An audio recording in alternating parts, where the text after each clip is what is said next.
Thank you, Sherry. Good morning, everybody. Thanks for being here today. I'd like to call to order the Thursday, May 9th, 2024 meeting of the Parks and Community Services Committee. On our agenda today is community grant applicant interviews. So it's going to be fun to hear from all the different organizations and what they do and what they're asking funds for. So it's a good day. A good day. So first victims, as Les said, the American Legion. If you guys want to come up and sit at the table. Sure. Stacy, just help remind me. So we've got 10 minutes. Yes. You want us? So how long is the presentation part? And then do we have a few minutes for questions or? Yes. How long is But should have plenty of time to do both. Okay. Yeah, I want this one. You guys come on. The throne, I'm in the middle. Oh yeah, so nice. It's just right. That may be the chair that you need then. That's right. Great, welcome. Thanks so much for being here. Great, thank you. Thank you for having us. This is Mike. He's the chaplain of the American Legion, Post 168. And I'm Marilyn. I'm the second vice president of the auxiliary of the American Legion Post 1. Welcome. Thank you. Thank you for being here. Our proposal today is to replace the heat pump in the coffee pot, and we're requesting $8,700. So a little bit about the Legion. The American Legion was chartered in 1919. The mission statement is to enhance the well-being of Americans' veterans, their families, our military, and our communities by our devotion to mutual helpfulness. I kind of like that. So Post 168 was chartered in June of 1948. And in that same year, the building here in Midtown was gifted to it by the Van Vliet Lumber Company in 1948. We understand they owned a lot of land in Midtown there. We are in 1954, we are granted a IRS code of 501c19. We're not actually a 501c3. The 501c19 is a tax exempt for organizations that specify benefits for veterans. The main focus must be on making life better for veterans and current members of the armed forces, and at least 90% of the members have to be veterans. So the membership of the post is the Legionnaires, who are anybody who served after 1941. It used to be if you were served during a foreign war, you would be eligible, but they've changed that. So anybody who served, any veteran who served since 1941. The auxiliary are the spouses, the grandmothers, mothers, and sisters of the veterans. And we also have an organization called the Sons of American Legion. And that's the males of all ages whose parents or grandparents were served in the military or were eligible to be in the American Legion. So the post has 101 members. The auxiliary has 120, the Sons have 100. And we figure about 40–50% are full-time residents here on the North Coast. So what we do, the donations that we give are to the veterans, and we support our local community. So some of the veteran-related donations are, there's a Christmas cheer. That's a gift for hospital patients. And actually it's interesting because it's the gifts for the veterans who are in the hospital, so they can give gifts to their family. So it's not actually for the patients, it's for the patients to give to the others. The Lebanon Veterans Home Gift Shop, the Portland Roseburg Veterans Gift Shop, the Portland Veterans Transplant Unit, and Direct. There are 2 local veterans in the area that we support directly to the veterans. So over the last 5 years, the post organizations have donated to a large number of local organizations. Coast Community Radio, Cannon Beach Fire and Rescue, Animal Haven by the Sea, the Christmas Basket Program, Cannon Beach Academy, Cannon Beach Food Pantry, Child Welfare Foundation, Puffin Days. So as you can see, we donate to a lot of people. And then we also give high school scholarships to the local kids.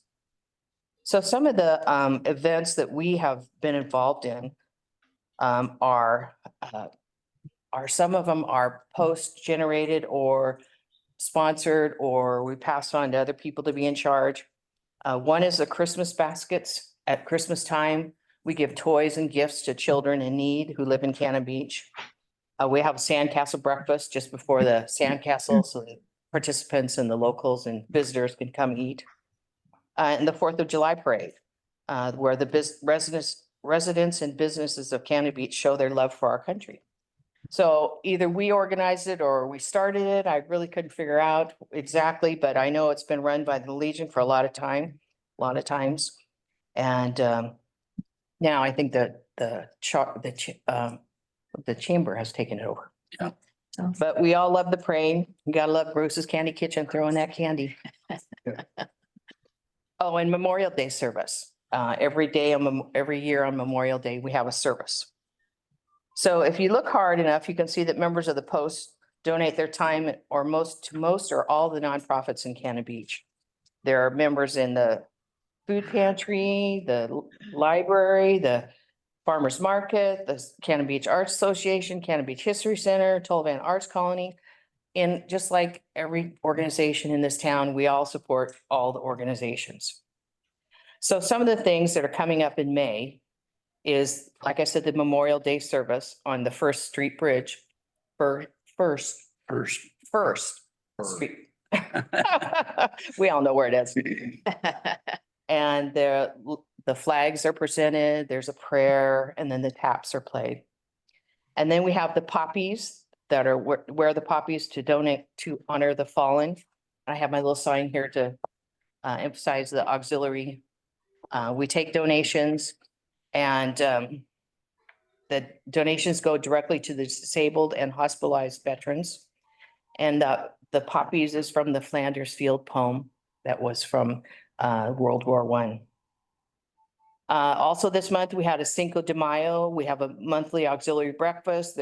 Monday night is burger night, where our previous grant of 2013, we used to get a stereo system to help with the burgers. There's trivia night, Texas Hold'em, and Bunko. We have had crab feeds, Super Bowl parties, potlucks, and hopefully we'll be able to come back to the oyster and fish feed. And apparently we are. Yeah, next month. Yeah, in June. So a lot of people ask, is it coming back? Is it coming back? Locals and tourists, they're all asking, is it coming back? So it's good to know it will be coming back. So the building that we have is open to be rented by the community. It's a singular building for rent. It's got a full kitchen. On the internet, I saw that the Legion calls it a cannery, which I couldn't figure out. I guess that's the kitchen part. It says cannery, hall rental, and physical building. So we have a full kitchen area for dancing and greeting, and we have a full bar. So some of the events in the past have been, there was a fundraiser for a family that had a tragic event where they lost family members last year. And so we had a fundraiser was in our building. Local organizations do it for silent auctions and their celebrations, birthdays or anniversary.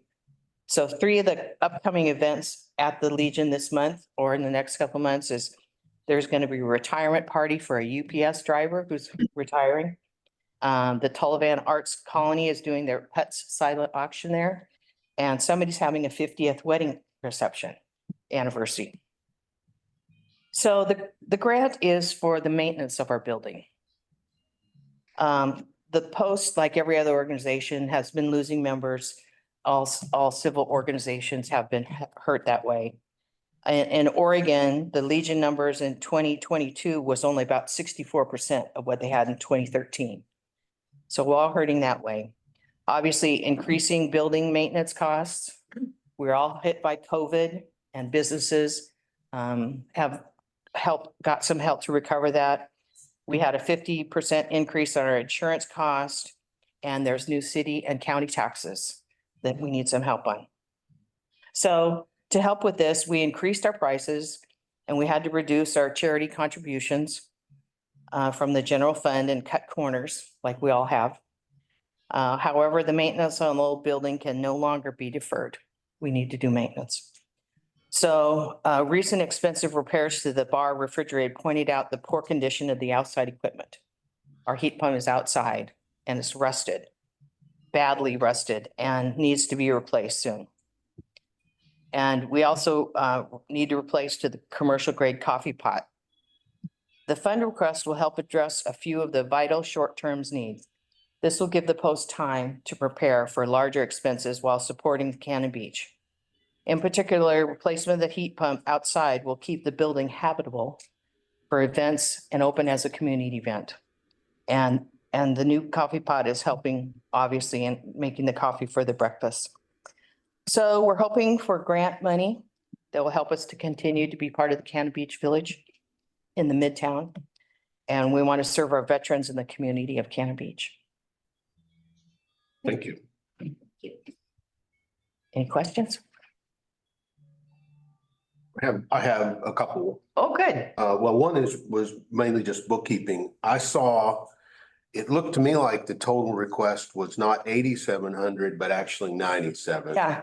Is that true? We looked at that the other day and oops, that was a kind of an oops. And what happened was we went on we put our grant in, we went on vacation and saw the eclipse. Anyway, we went on vacation, came back and there was a coffee pot. So actually the coffee pot doesn't need to be replaced. It happened while we were gone. So it's really 8,700. Yeah. Okay, great. Congratulations. I know. That's what happens when you go on vacation, I guess. Somebody fixes something for you and Yeah. there it is. It's all taken care of. So, yeah. We can just change. So that's a happy accident that it all took care of itself. Wonder. Nobody dropped off a heat pump. Yes. I guess I'll see you next time, huh? Yeah, I'm not a member, but I'm well aware of how important your facility is to the community. Oh, thank you. And I take part in quite a few of the different offerings when I can. The only thing about the heat pump that I was curious about is the way it's described. It says it's not known when the heat pump will be replaced since it's not yet failed. And I'm just curious, are you anticipating that it will be replaced in the next, well, basically in the community grant cycle? Or do you think it might last long enough that it could be funded next time? Yeah, I'm going to turn it over to my engineer. I'm not trying to put you on the spot. I'm just, it's really badly rusted and I would expect that we'll have to replace it before this next cycle. so if we can fund, The sooner the better, as obvious. and Yeah, is that the kind of the way you'd approach it? That's Yeah. what I was hoping to hear. yeah, it'd be much better to replace it before it fails. That's what I'm, And so we can continue operations like through the summer, or because it provides the air conditioning sure. as well as heat. Okay. All right, wonderful. Anybody else have any questions? All right, well, thank you so much. Thank you. Appreciate you being here. Right, we Thank you. appreciate the grants that are offered to the community. Beth, thank you for coming in. Okay. Guys, Have a good day. Thanks, you too. Thank you. next we have Cannon Beach Arts Association with Summer Peterson and Margie Norton. Yes. Yeah, we have 2 minutes anyway. Yeah. So let me get over. Good morning. Margie. Hello. Hi, Oh, Good hi. morning. I'm Summer. We're from the Cannon Beach Arts Association. You again? Yep, thanks for having us. The tall chair. I know it feels really tall. Good. So I made extra copies of the budget if you guys are interested. It's color coded or, oh, yeah. And Okay. Yeah, we have, Sherry did distribute a color coded one. Okay. It was much easier for me. Hold on a second. Red and green. Yeah, that would be amazing. My notes might be in there. You're okay. Perfect.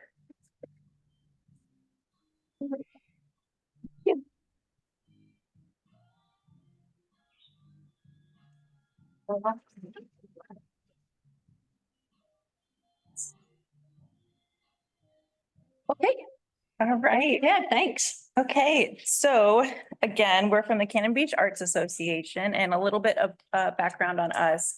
We were founded in 1986 with the goal to enrich the arts in Cannon Beach and the surrounding area. We offer a wide variety of programs to the local community and to visitors of the Pacific Northwest. Our initiatives include a diverse array of opportunities such as workshops, internships, scholarships, individual artist grants, youth events, such as our summer art camp and our art day program. And we do 9 rotating exhibitions annually. We are asking for support in the amount of $19,885 to aid us in our ability to sustain our various programs, art camp, art day, internship, individual arts grant, exhibition program, and scholarships. The majority of our ask, $12,300, is going to be allocated towards our annual summer art camp.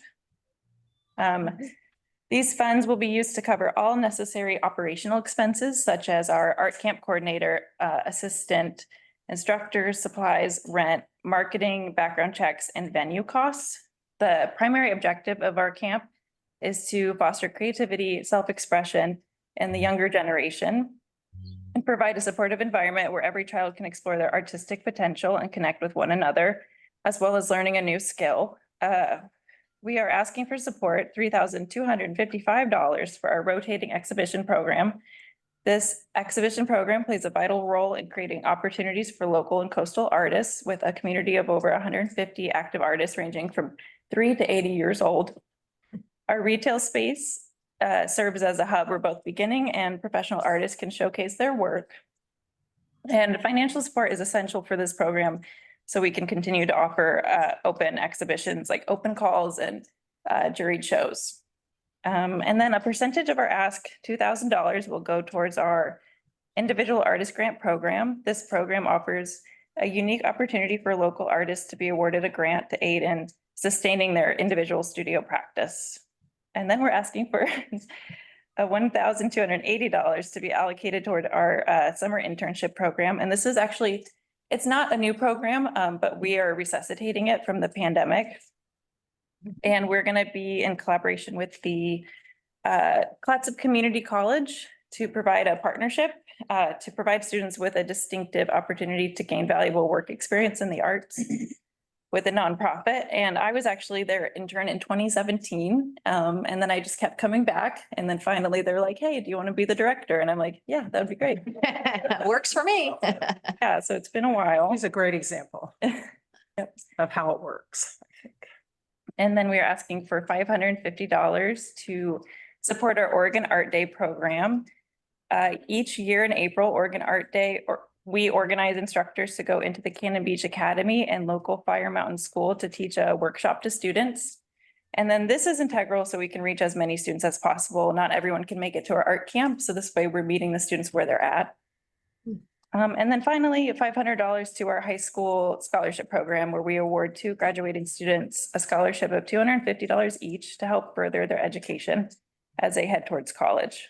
So again, thank you for considering our grant proposal. We are really excited about the wonderful opportunities to enhance the quality of life in our community, and your support would enable us to make a significant impact. Thank you. We are the only nonprofit art gallery in Cannon Beach.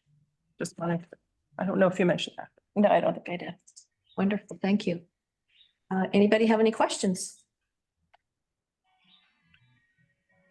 I will start by thanking you again for clarifying the ask. I really struggled a little bit to begin with, but it makes perfect sense to me now.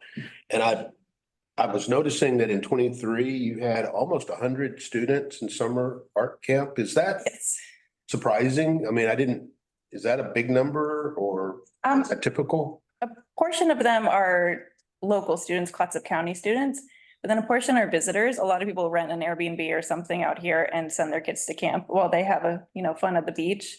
But that number, it's really in demand. I usually sell out of classes in the first week. Really? And so is that about the max capacity that you can manage? It just depends on how many instructors I can hire and assistants to keep everybody safe. Sure. It can be hard to find work out here or people that want to work and do workshops and things. Great. When is the art camp going to, summer art camp? Yeah, it's July 15th through the 19th, and then we do a pop-up show for the kids on the 20th, I believe. Yeah, in the gallery. Yeah, it's awesome. My granddaughters have done that camp many times. Oh, good. And they've loved it. I was, Go ahead, Betty. Sure.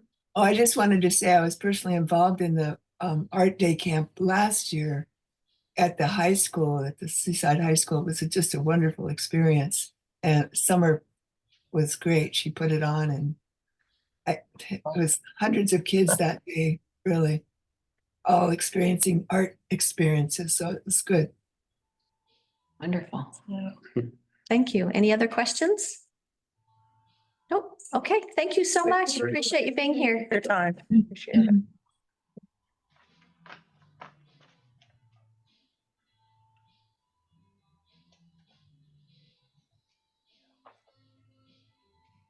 Okay, next is Cannon Beach Chorus, please.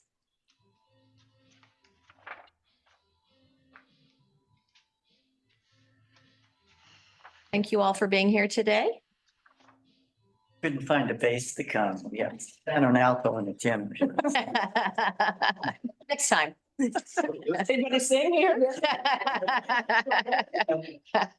You don't want us to sound that's. I'm gonna ask more than. Maybe just lip sync. Yeah. It's not necessarily true. We've made a real effort to include people who have no musical background, whatever. And it's been rewarding to bring them along and have them learn that, but My name's Ginger Keller. I'm a treasurer in this last fiscal year, and I'll be in the on the board for the next fiscal year too. And I'm the current board president, outgoing president. This is Tina. She's gonna keep, she's gonna keep singing with us. and Nice. boy, I am director of the chorus. And so much more. Yeah. I want to start with our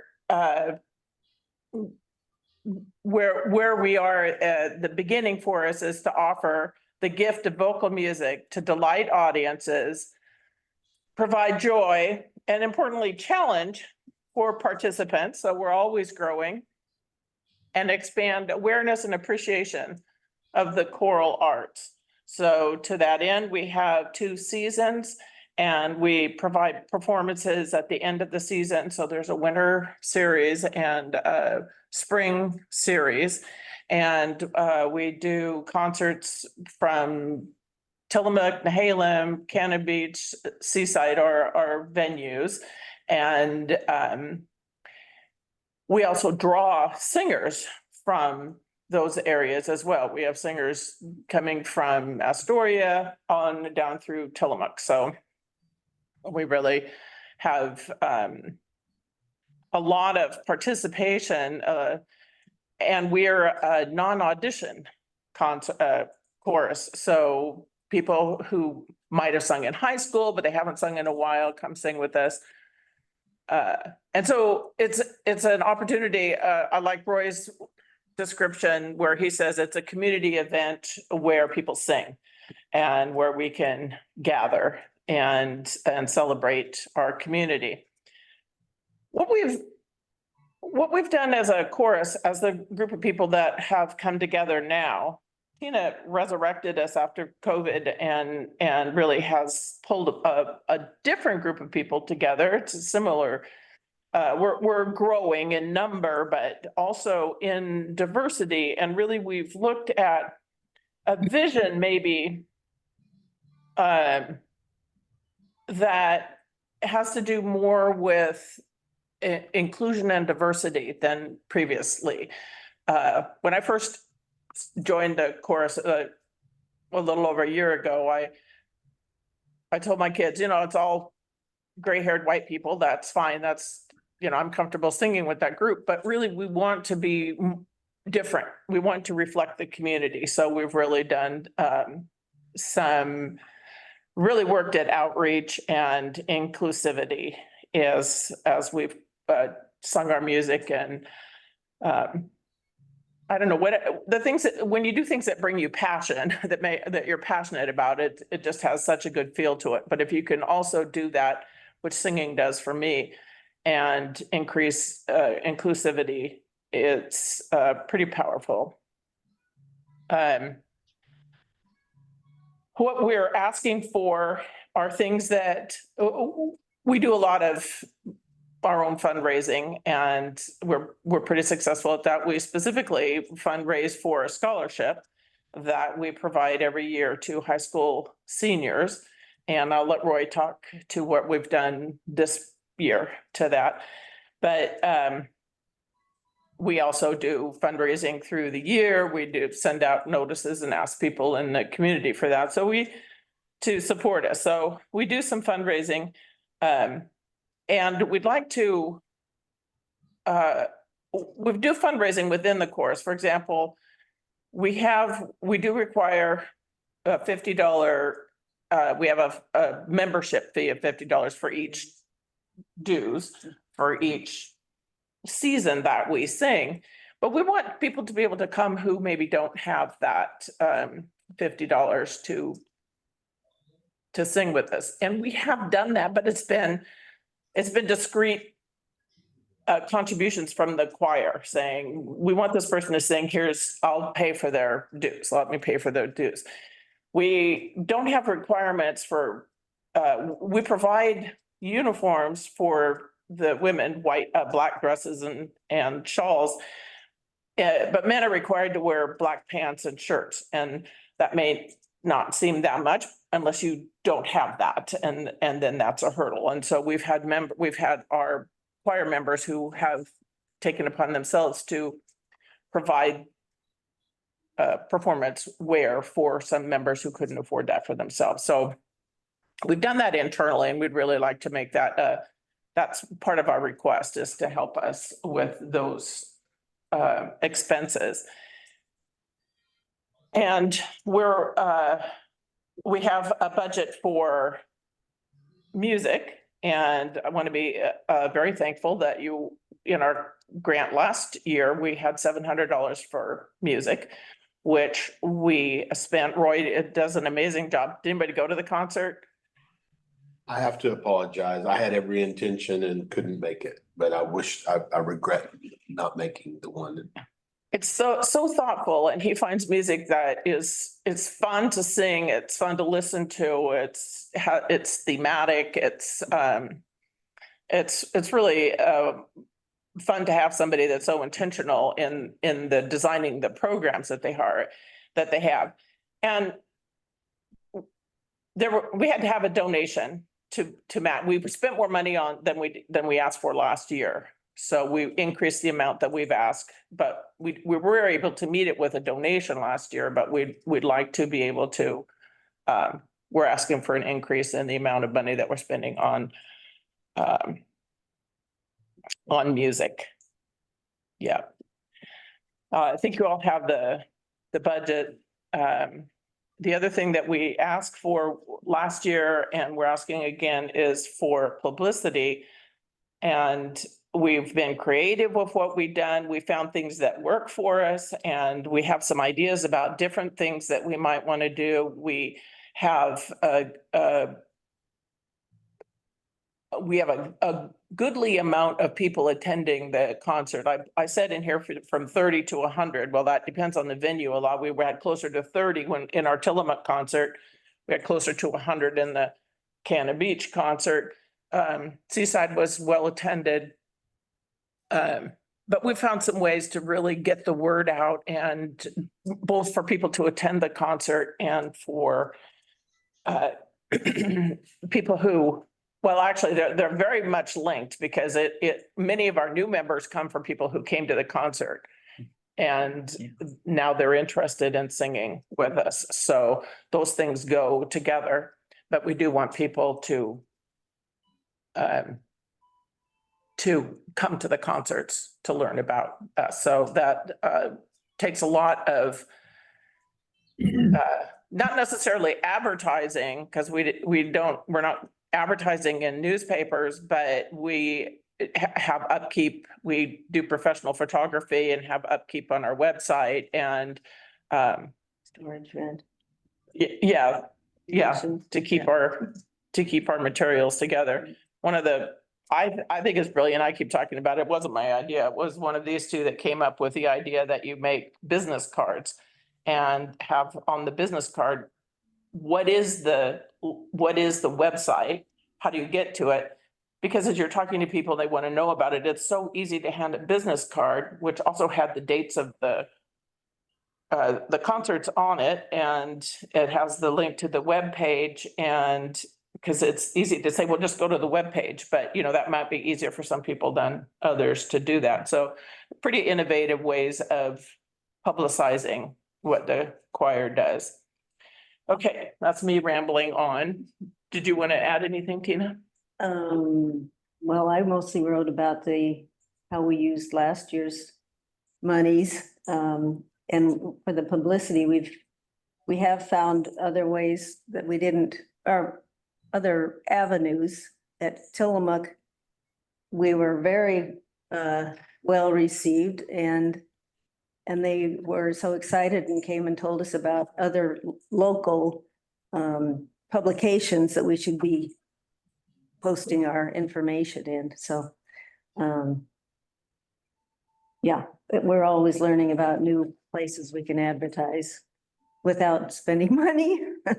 So What we found is the social media and the online media has been very effective. We had people from Portland who came to the concert here who saw it online. And we've maintained that site, but it hasn't been particularly innovative or whatever, it hasn't been cutting edge. And we want to really improve that and increase that, because it's that sort of social media that really seems to be much more effective than an ad in the paper, which apparently we won't have anymore in Cannon Beach after this month. But so that's one thing. That requires someone who has skills to be able to keep it up, and there's some expense involved there. The other thing I'll say about the music is we pivoted a bit from the traditional choral music where it sounds similar and it's sort of a chorus kind of typical setting. And we've done things that are broader in range and scope, and the audience and the chorus have both responded very powerfully to these things. But that's where the money to fund the music really comes in handy. The physical music is to make that pivot means we need to acquire pieces that are not in our current library in order to expand that kind of interest. The Spanish language things that we're doing, we do at least 2 Spanish language pieces each season. And we had here a couple of families that are primarily Spanish speaking, but are part of this community. And they're leaders in the community, and they were at our concert here in Tillamook. We also had a family there. And when we broke into De Colores and had our own little mariachi band, we had a trumpet, a violin, and a bass, and someone doing claves and castanets. And so we sort of put it together because we were using those instrumentalists in other capacities. But when we broke into that, some of the people were singing along and doing things. So it's really been a mission of ours to be inclusive. Spanish speaking people are a huge part of our community, and 2 pieces is kind of token in a way. But when you take a chorus of people that for the most part are not native Spanish speakers and teach them Spanish, it does require some effort in doing that. We do have several Spanish language people who participated in various ways, including our instrumentalists this year. So that the variety of that's been real important, and being able to buy new music for that allows us to reach the aesthetic that is more inclusive than just traditional choral music with a piano. Thank you very much. Thank you. Anybody have any questions? No, I just wanted to say thank you. Your grant requests always are very easy to understand and clear. I appreciate that very much. I noticed last year in the profit and loss a negative.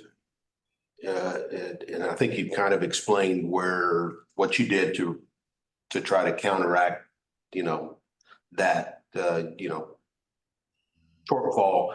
Do you expect this year the budget to be pretty balanced? Our predicted budget is right, it's barely balanced. Yeah. Yeah. So Yeah. make it, Yeah. make any reserves that you can hold in, but at least you make changes or whatever you needed to do to react to whatever happened last year. And of course, I think you also talked about, the growing, the way you're changing the nature of the people who are part of the choir and being able to meet their needs. That all makes perfect sense, and I appreciate it.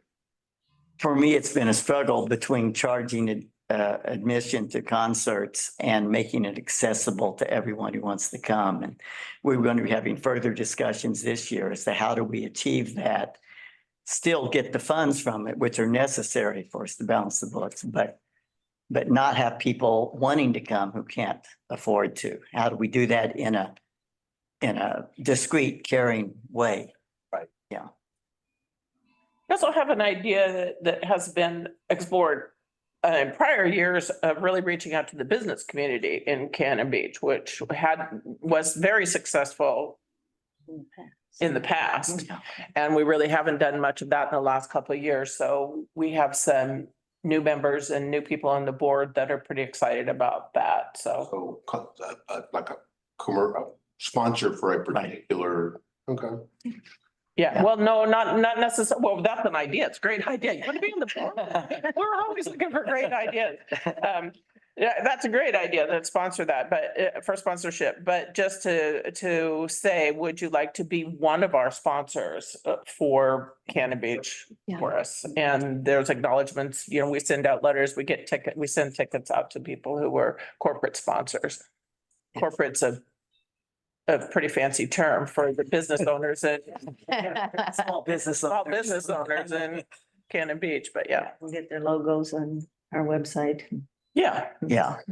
Clever. For patronage, they get a certain exposure to the community through it. Yeah. Thank you. Wonderful. Thank you so much. Thank you.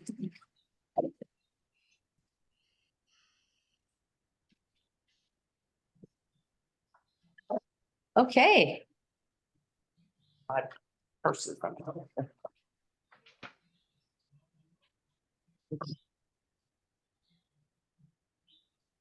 Thank you. Thank you.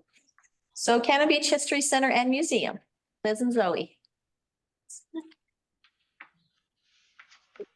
Thank you for being here today. Yeah, thank you for having us. And I recognize everybody. Yeah. Oh, hi. Should we start at our So if you just want to introduce yourselves and Sure, I'm Liz Scott. I'm the museum manager at the Cannon Beach History Center Museum. Hello. hi. Hi, I'm Zoe Swain. I'm the office coordinator at the History Museum. Wonderful. And thank you for partnering us with 12 days. Yes, That was fun. So much fun. Yeah, thank you. Doing more workshops. Yeah. It's awesome. It's very successful. Well, go ahead whenever you're ready. So we're applying for the community grant this year for a purchase of a new scanner, archival, basically a museum archival grade scanner. Recently, our current scanner just went kaput and stopped working. And we did receive a donation. However, the scanner was far too old for our computers and it would not work. And we've reached out to the public and we're just not getting the support that we need for that, unfortunately. And it's long overdue to have a scanner like this. The reason why we have a scanner, especially for our museum and for other museums, is we're able to archive our photos, put them online, put them digitize them. We're actually in a huge digitization project for many years. And by putting it, archiving it and digitizing it, we're able to back it up, not only in the cloud, but back it up in our Past Perfect software program that you graciously gave us a grant for a couple years ago to upgrade our software. And in the event of a tsunami, which whenever that happens, we will be able to save all of the photos that we have in our archives, and not just photos, but documents as well, which are very important. We actually have over 15,000 photos in our archives and hundreds and probably thousands of documents. A lot of those documents are actually old, rather old, from like the late 1800s plat maps, which are starting to degrade. And so in order to, continue that process, we need to be able to scan those safely. And this scanner would help us because it's a larger format. So we'd be able to scan plat maps, larger photos, and continue that process. Because right now it's at a halt, of course, because we don't have a scanner. And this will help continue the process of that, which is very important for us. Wonderful. Anybody have questions? Well, thank you, Liz and Zoe, for coming in. And I have gone on to the Past Perfect or the website. And one of the things that I had noticed in the past is that there aren't very many actual photos. They're listed. Yes. And so I think that this really would be a great addition to help because at least personally, I would like to be able to click and see the photo, right? And then that's kind of where you're headed. Yes, and that's one of the things that we want to establish when we get a working scanner is to be able to go back into Past Perfect and go back into the archives, everything that's already been archived, and upload those photos that match that particular thing that you're looking for. And that'll make it so much easier for the general public, everybody to look it up, and it's going to be. That will be really huge for us and take our archives to the next level, especially during COVID, during the shutdown. Everybody wanted to look at, our archives, and we weren't open. So to be able to have this is big for us. It's a huge step in the right direction. And so this will just help pivot us in a better direction. Wonderful. Last year, the request was for your intern. Yes. How did that go? He is amazing. Yes, it went really well. He actually got right into the archives and made a huge dent, organized it. He actually taught us some stuff, which was great because he took a couple of trainings online, especially for Past Perfect. So it was a huge benefit, not just for him, but for us as well. And he's actually in, I forget what college he's in. He's in somewhere in Oregon, but he's getting his museum studies degree. And he's going to come and visit us in the summer and volunteer his time with us. And yeah, it was such a big win for us all around. So thank you for that. So no intern this year. I know we were trying, but with Andrea moving, we were like behind. I got a little bit behind schedule and I just ran out of time. So it was like, so no, unfortunately not this year, but hopefully next year. That is definitely something we'd be interested in again, but yeah, that kind of fell through. Sorry. Well, thank you so much for coming in. Well, that was easy. Anybody else have any questions? Or should I not have said? Next time, oh no. I'm gonna say that. Yes, no, thank you guys. We appreciate you. Bye, Sherry. Bye, Tom. Have a good day. At least we can joke because we know you. What have I ever done to you?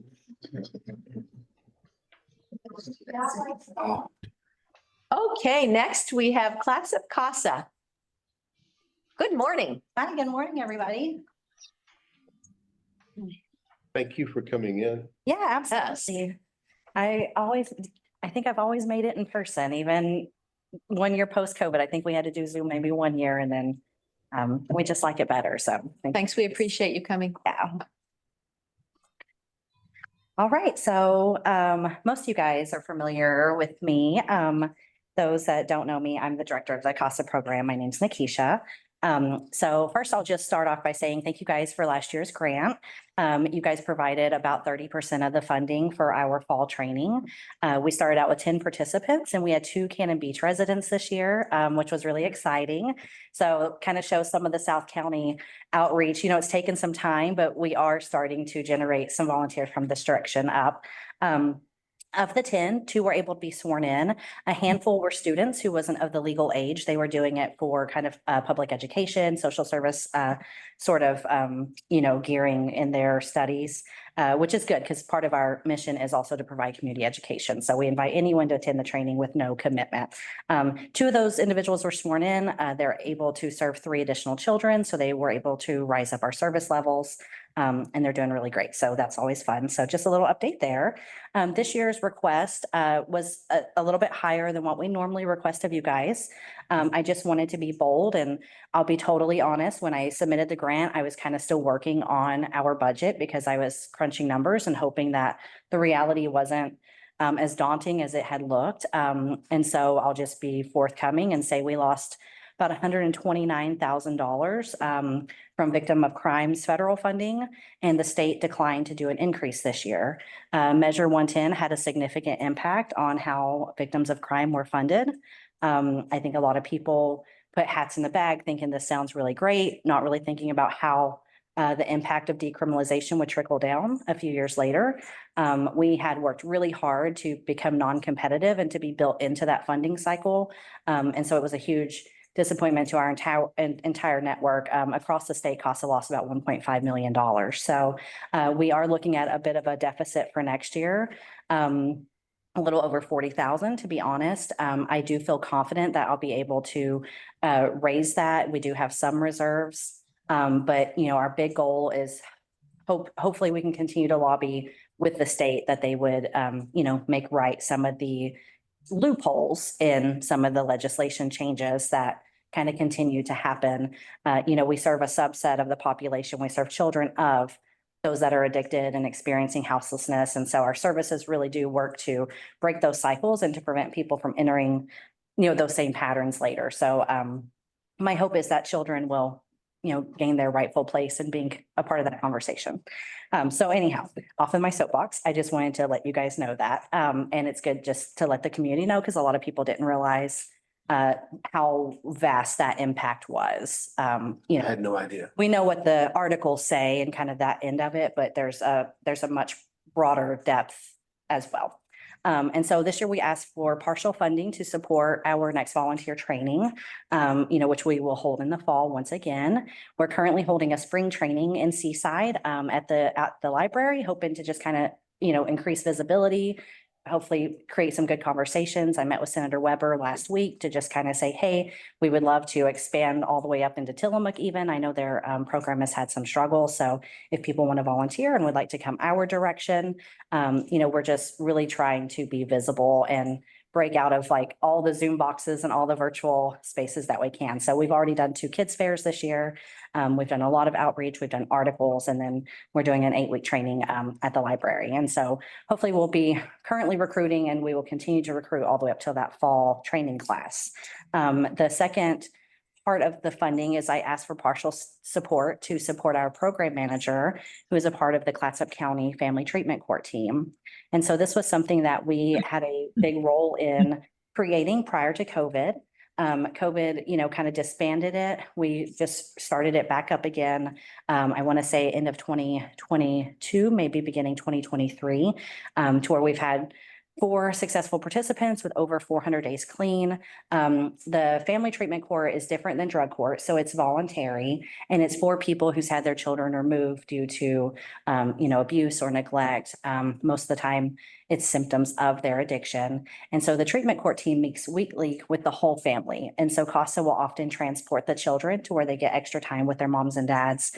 We'll provide educational services, maybe do some studying, some reading while their parents are doing the court component. And then I also house a pantry and closet to provide wipes, diapers, basic needs, necessities. And then I also raise some funding that kind of create some incentives. So, like gas cards, gas vouchers, trying to, slowly break down some of the barriers that brought them to be where they are, while also encouraging accountability in them to learn things like budgeting and to apply some of the skill sets that we are, hoping that they will gain in order to get their kids returned quickly. And so this year so far, like I said, we had those 4 children return with the treatment team and with the access, of them getting weekly face-to-face with not just us, but their DHS caseworker, the judge, probation, all the different parties that make up the full team of the family.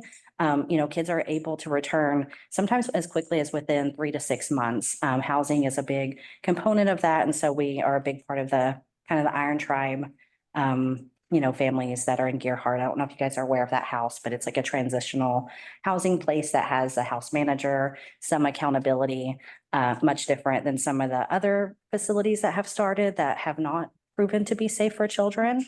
And so it's a good place for CASA to be, being that we're the only party that's child focused. A lot of people really want to get on the encouraging side and maybe want to jump a little too quickly. And so I think it's incredibly important that CASA is there to say, no, the safety plan isn't working because, parents are leaving and going to do drugs and dropping their kids off of family members and then still going to use after that. And being a recovered addict myself, I don't sugarcoat what that looks like. And I'm very vocal that the worst thing that would have happened to me back then would have been somebody enabling me and saying, you don't need that drug test. You don't need this. I think the more that we can do to impact them and break those cycles, the more likely they are to achieve long-term sobriety and change. So in a nutshell, those are the kind of two components of our grants this year, and some explanation as to why we asked for more and why that looks a little different.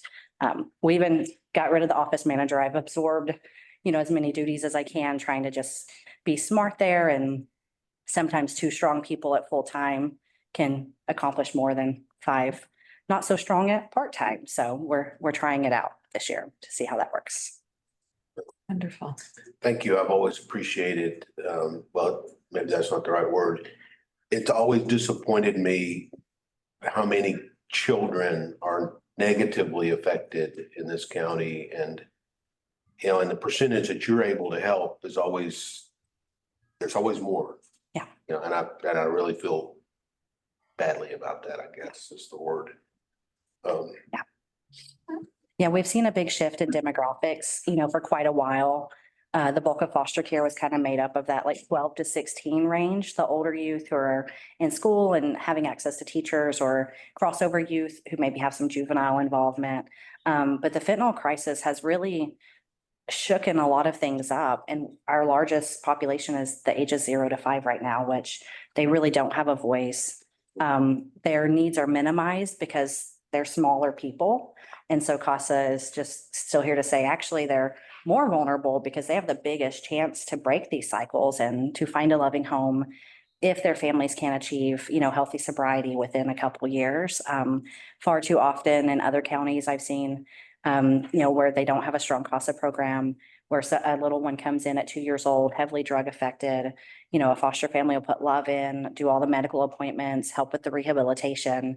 And then 5 years later, that little one goes back home to only end up back in care again. And so these are the kind of behind the scene things that CASA tries to break and to be vocal about and to say the hard things, often disagreeing with majority parties that are there. So I wish my grants wasn't always so heavy. I feel like every time I come, but it's a side of the foster care world that people just don't see. And I think the last 2 years I've reported that, DHS went first, it was after COVID, a lack of staff, then it was a lack of a building altogether. Now it's both of those things, and so we're even advocating in different, levels, like with the DA's office and with children's attorneys, that when DHS is failing to remove these children or file a petition to protect them, we're going even outside of that saying, hey, what party can file this petition and how can we be appointed? So we're actually appointed to 5 cases right now that don't even have DHS involvement because we can just no longer count on them. And so I've always been passionate, as you guys know, from my lived experience, that then we got to do something different. We can't trust this system to protect these children. And so we're just trying to shake things up in that arena as well. I hope that we don't have to continue to be there. I hope that, like I said, through some of the mistakes that we've maybe made over the last 2 years, that we can do some change, course change and direction. But these are things that take years sometimes to work out. So, and many of these youth are still kind of processing their trauma from just COVID and being left, in those circumstances for far longer than they should have. Our enrollment rate, within Clatsop County, I think the last I heard was down almost 40%. So many children just never came back to school after that. And so being in the community, knowing these families, these dynamics and kind of the circles of like, hey, where can we get eyes on this kid at is really important. So I'm thankful that me and my program manager have been around, both of us since prior to 2015 to have really seen the full picture. And so we aren't accepting the current as well. This is just what we've known. No, we've seen better and we're going to continue to push our other parties to do better. So. It's amazing to me that you're seeing those kinds of post-COVID, Yeah. Effects. Yeah, it's. I wanted to mention how amazing it is just to hear how you're trying to cut corners and that you are actually only asking us for partial any funding. So I appreciate everything you're doing and your energy is amazing. Thank you. Yeah, thank you. Yeah, we have many, worthy causes. And so I do try to make it a point to be conservative in our ask. And that's why I just upfront this year was like, hey, we are asking for more. And, we've increased our ask from most areas. Some cities' priorities are just different. But I think that you guys really care and invest in our county. And so I thought we could have a more honest discourse about that. And I hope, think others will come along. I've been able to speak at some high schools this year and even talking to youth, like, hey, when you see your friends in these circumstances, or, a friend that's going, sideways because of their family, like ask them to stay the night with you, ask a trusted adult. Here's my card. Don't feel like it has to be this, you have to call 911 every time. Like we really, for April, I always do the child abuse proclamations and I go to all the city councils and, and often because we do these monthly, honorary things, it kind of diminishes maybe sometimes the people that are behind those. And, so this year I was like, yes, of course, call DHS, but we're really in a time where, we all kind of need to be active bystanders. And like, if something seems off, say something, just reach out because abuse affects every demographic. We can see the obvious ones, but we know there's a huge population that's not as obvious as well. And so, we're always trying to close gaps. And I think that's one of the amazing things about CASA is that we are so child focused that a lot of the bureaucracy, it doesn't stop us, we just kind of break through those doors and say, no, we're state mandated for this very reason. So when you guys aren't seeing it, we can bring it to your attention. And, so it's, it's an honor and a privilege to do. And, I hope one day we're not needed, but for right now, I think we're incredibly needed. And, so we appreciate all the support because, I think I'm raising about 90% of our budget right now. The state's only giving about 10, and then we have no federal funding. And something else people don't realize, and I've been trying to just say this too, in case you don't know, but you may be aware, domestic violence and housing and food, all of those things are kind of protected under these federal guidelines to where, organizations like the Harbor or CCA automatically get a bulk of funding each year because they have a place in the state budget. We actually don't have a place in the state budget. So we actually have to submit an application to the state every year. I have to try to beg any sort of federal funders to take a look at us. And so if you're ever in an area to be able to advocate on a higher level, CASA being such a unique program with such a specific mission really, I think deserves a place in that budget. We've been providing, just here, our program's been providing services for over 25 years to Clatsop County in a really sound way, and across the state since the 70s. So it, hope to see that change someday too. But for now, I will continue to write grants. Thank you. Well, thank you for all you do. Guys, thank you for the extra, I'm sure I talked over, so thank you for the extra time as well. Appreciate you being here. All right, thank you, guys. See who's there. Hopefully, there's 4 participants. 3. Was 4. Are they on? Is Rocio on? 1 attendee. Oh, there it is. Okay.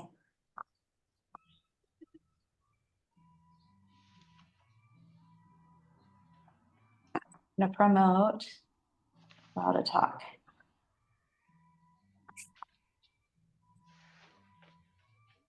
Rocio, are you there?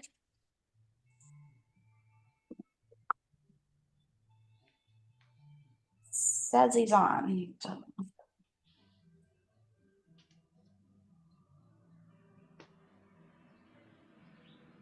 Can you hear us?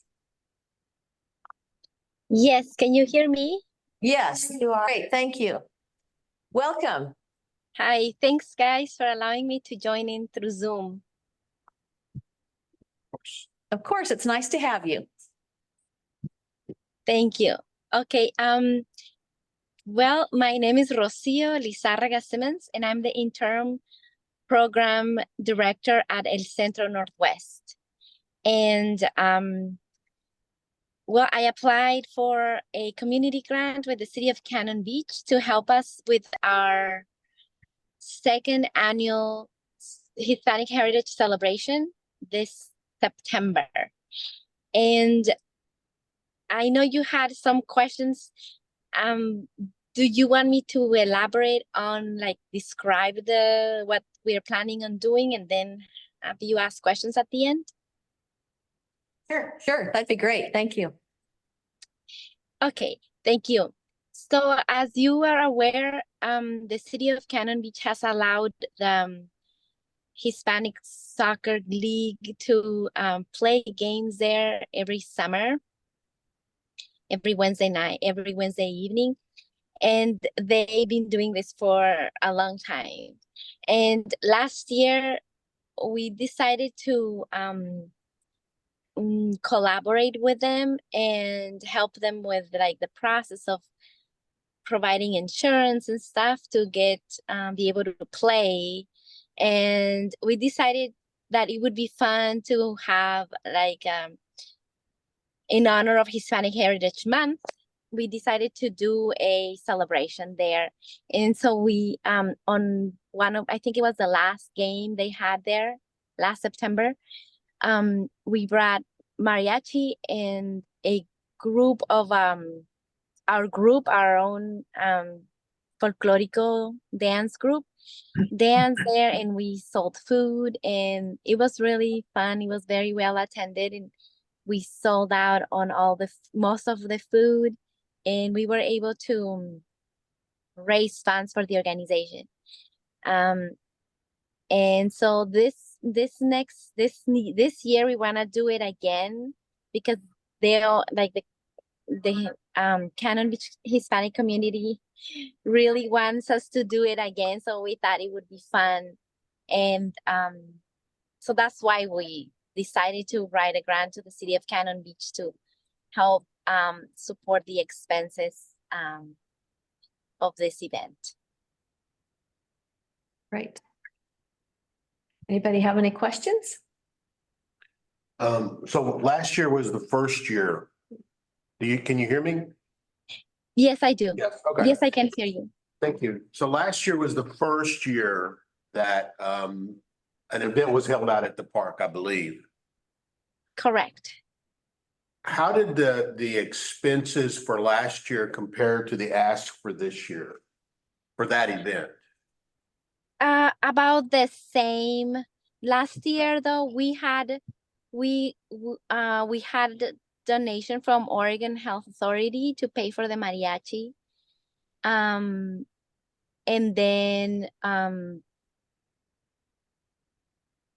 yeah, we had most of the people from Cannon Beach, the people involved in the event and volunteers, donated the food and their time to prepare the food, and things like that. And then we just came up with, like, we absorbed the cost of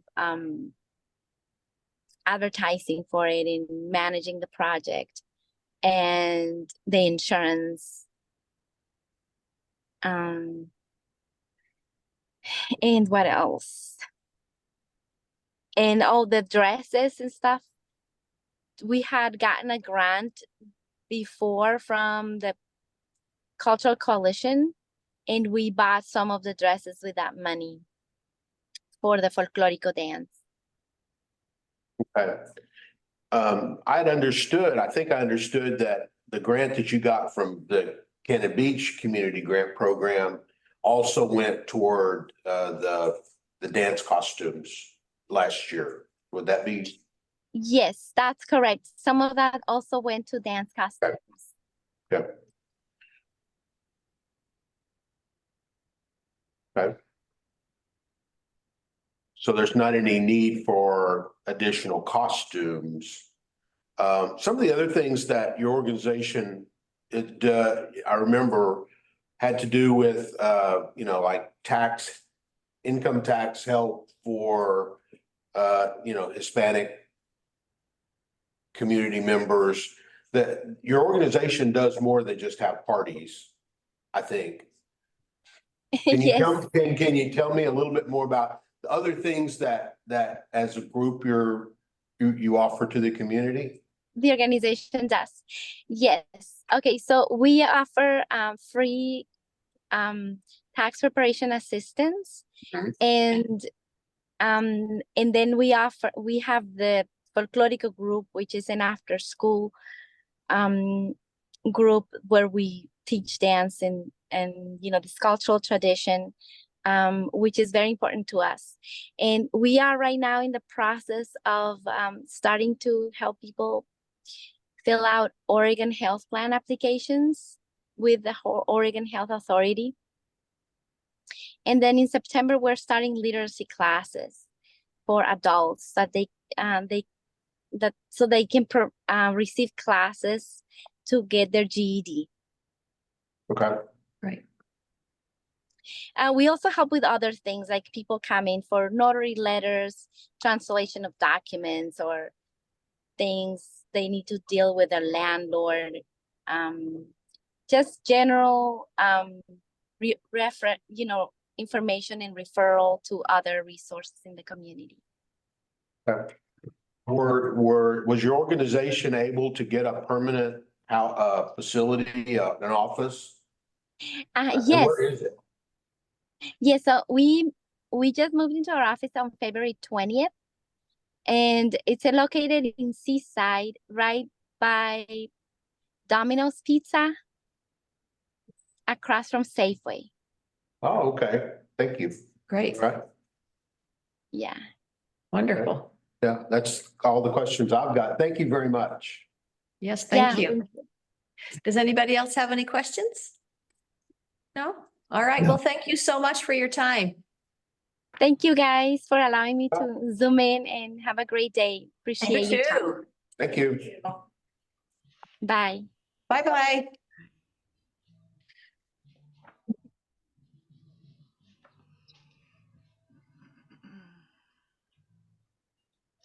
I'm gonna go real quick. Hold on Arts has asked me to do like a presentation thing. Okay. And ask Rusty if he's able to help me get that, Okay. because I'll be right back. So are we okay to go ahead with Lynette, or do you want me to wait a minute? We're a little ahead. You guys, if you wanted to work on that, I just wanted you to know. Great. Thank you. Thanks, Sherry. Good morning, Lynette. Come on up.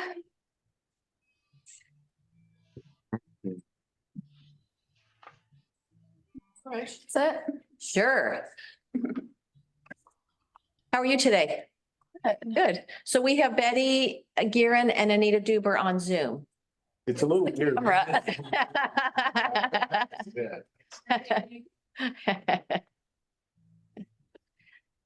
So thank you so much. Yeah, thanks for having me. So if you want to go ahead and introduce yourself and. Yeah, I think I know most of the people here. I don't think we've met before.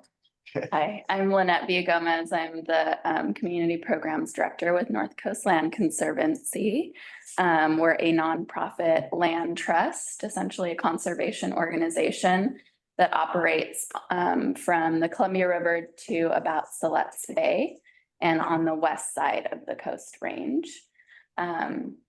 We have been a nonprofit since 1986, and we participate in conservation either by purchasing and outright buying land and holding it for conservation, or facilitating conservation projects. So an example that you all might be familiar with is the Ecola Creek Forest Reserve, which North Coast Land Conservancy supported in finding funding and supporting the conservation of pieces of that area in our watershed. We've also conserved, most recently, the Rainforest Reserve, which are, you're on the beach in Cannon Beach and you look up at the mountains. A lot of those peaks that you see are conserved by North Coast Land Conservancy. So we do a lot of work around protecting land for wildlife, plants, and people. And the way that we garner community support is by showing up at events, holding outings, workshops in the community that are free and open to the public, and showing up at presentations, giving presentations along our service area. A lot of the work that we do is mainly focused in Clatsop County and northern Tillamook County, although we do serve all the way down into Lincoln County. And the reason that that is a lot of land in Clatsop County is privately owned and there's less public land as opposed to the other two counties that we serve. So we're kind of serving the niche of trying to acquire land and make sure that those areas can be protected that we have identified as being important to conserve. And so the reason that we applied for this grant specifically is that we do a lot of outreach and engagement in the community of Cannon Beach. We partner with local organizations. Just yesterday, we were at the Cannon Beach History Center. We helped facilitate an exhibit at the Cannon Beach Art Gallery and a presentation all related to spring unveiling.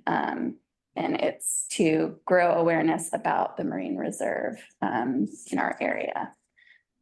So it's important for us to be out in the community so that we can have the support of community members, and that can look like a number of things. It can be people like Les, who's actually a volunteer for our organization. It can mean donations, so financial support. And it can also just be people who really care about the organization. We call them our ambassadors, and they go out and talk about what we do in the hopes that other people will want to support conservation in their backyard. Wonderful. You all have questions for me? Well, I wanted to thank you for participating in the street fair for 12 Days of Earth Day. That was fun. Nice to have you there. Thank you. Anybody have questions? I just wanted to make a comment that I very much appreciate what you do and what the whole North Coast Land Conservancy objective is. I'm fully behind it, and I think it's well worthwhile. I do think I've seen more presence, like you were saying, the outreach being visible to the public. Seems like that has increased a little bit from maybe a couple of years past, and that's very good.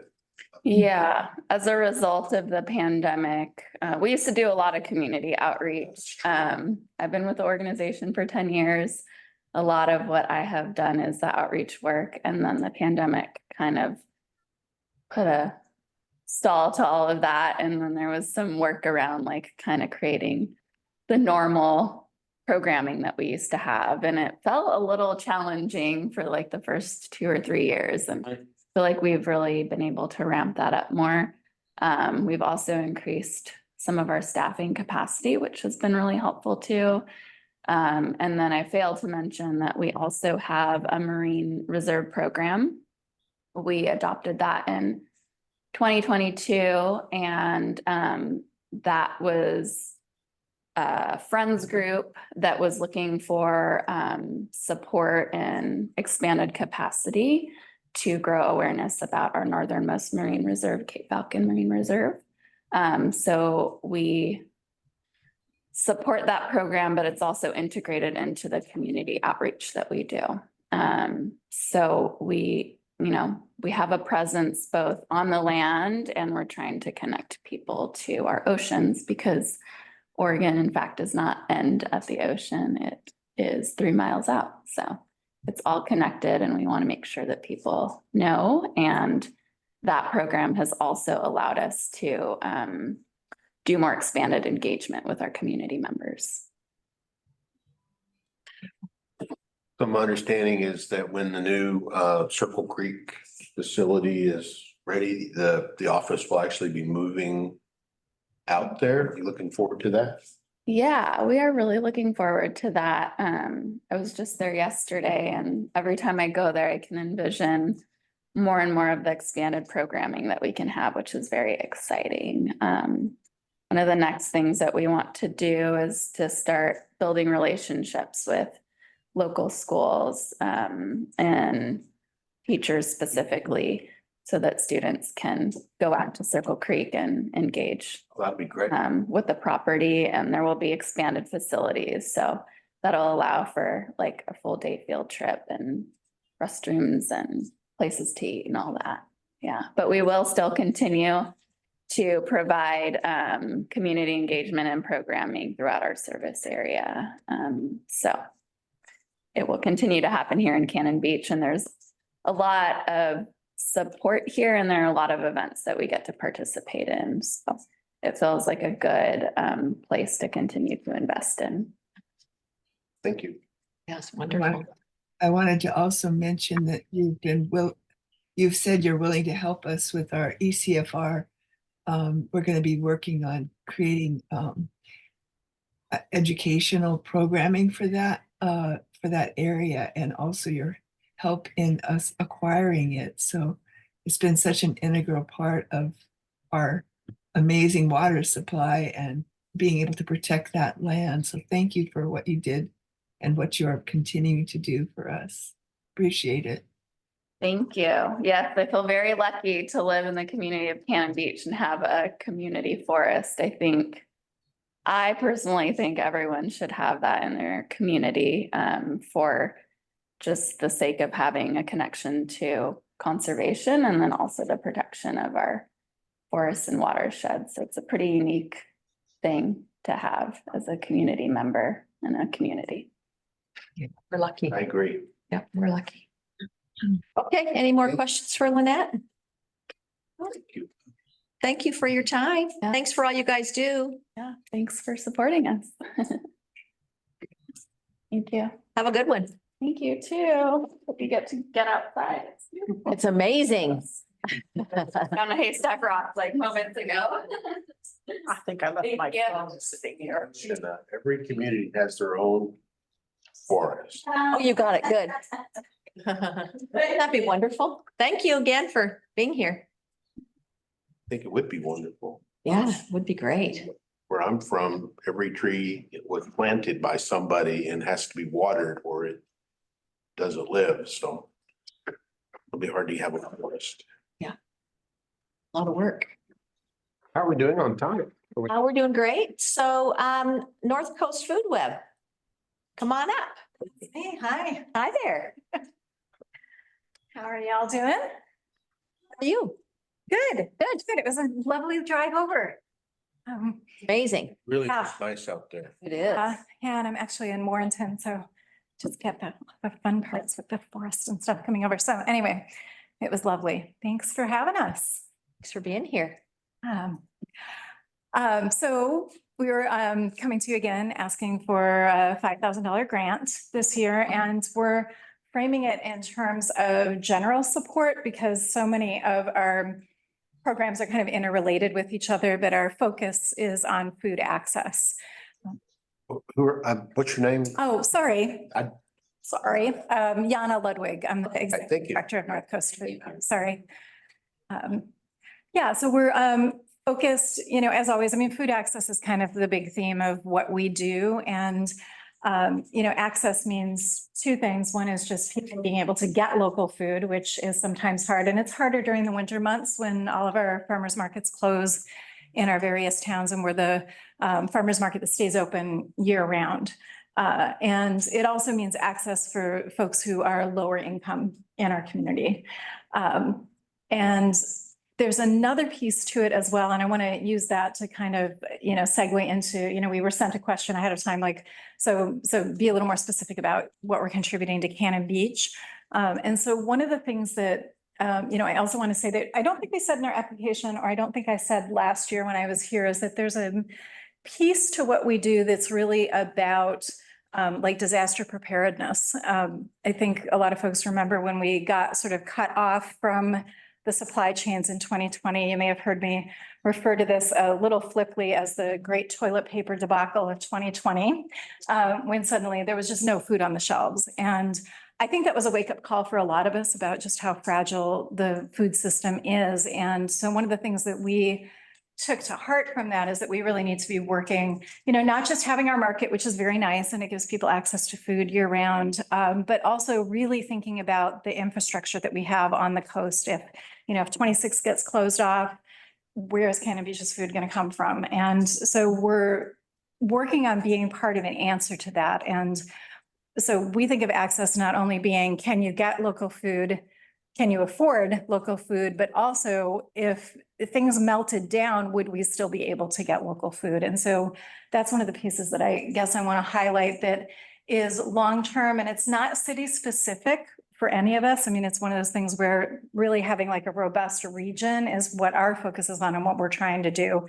And one of the big initiatives that we have going right now is actually connecting together a number of food hubs, and North Coast Food Web is being sort of the central organizer of that project. So from Newport, Tillamook, Astoria, and Clatskanie, we have a partnership going between 4 different organizations to actually be looking really seriously at food storage and transportation and, figuring out like what those distribution networks ought to be when things are going fine. And then what should those distribution networks be when things are not going fine and when we have those kinds of interruptions that happen. So I want to emphasize that as well, that I think that's one of the things that I hope, I know that all the cities are sort of thinking about disaster preparedness in different ways. And I just want to name, I think we're the only organization in the county that actually is thinking about the food part of that as a regular daily conversation. I think other people think about it, but in terms of who's actually working on it, it's pretty much the Food Web. We're the ones who are doing that actual on the ground work. And it's not fast work to sort of create a whole parallel food distribution system, but that's the work that we're engaged in right now. So our, we have the online farmers market where people are, they right now have to come to Astoria to pick up that food.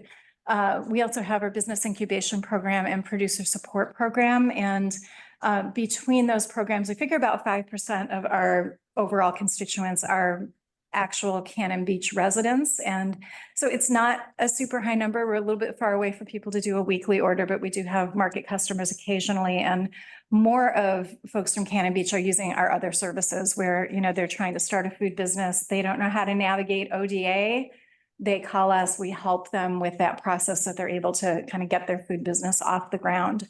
And then about 20% of our food producers are actually from South County. And we decided to pull that number because nobody's actually farming in Cannon Beach at the scale of market farming. So it's Cannon Beach address is not, I think what's more relevant is who are the food producers that could get food to Cannon Beach easily, if it was needed. So yeah, and I'm happy to take questions. I didn't prepare a whole bunch of other stuff, but I wanted to highlight a few of those things.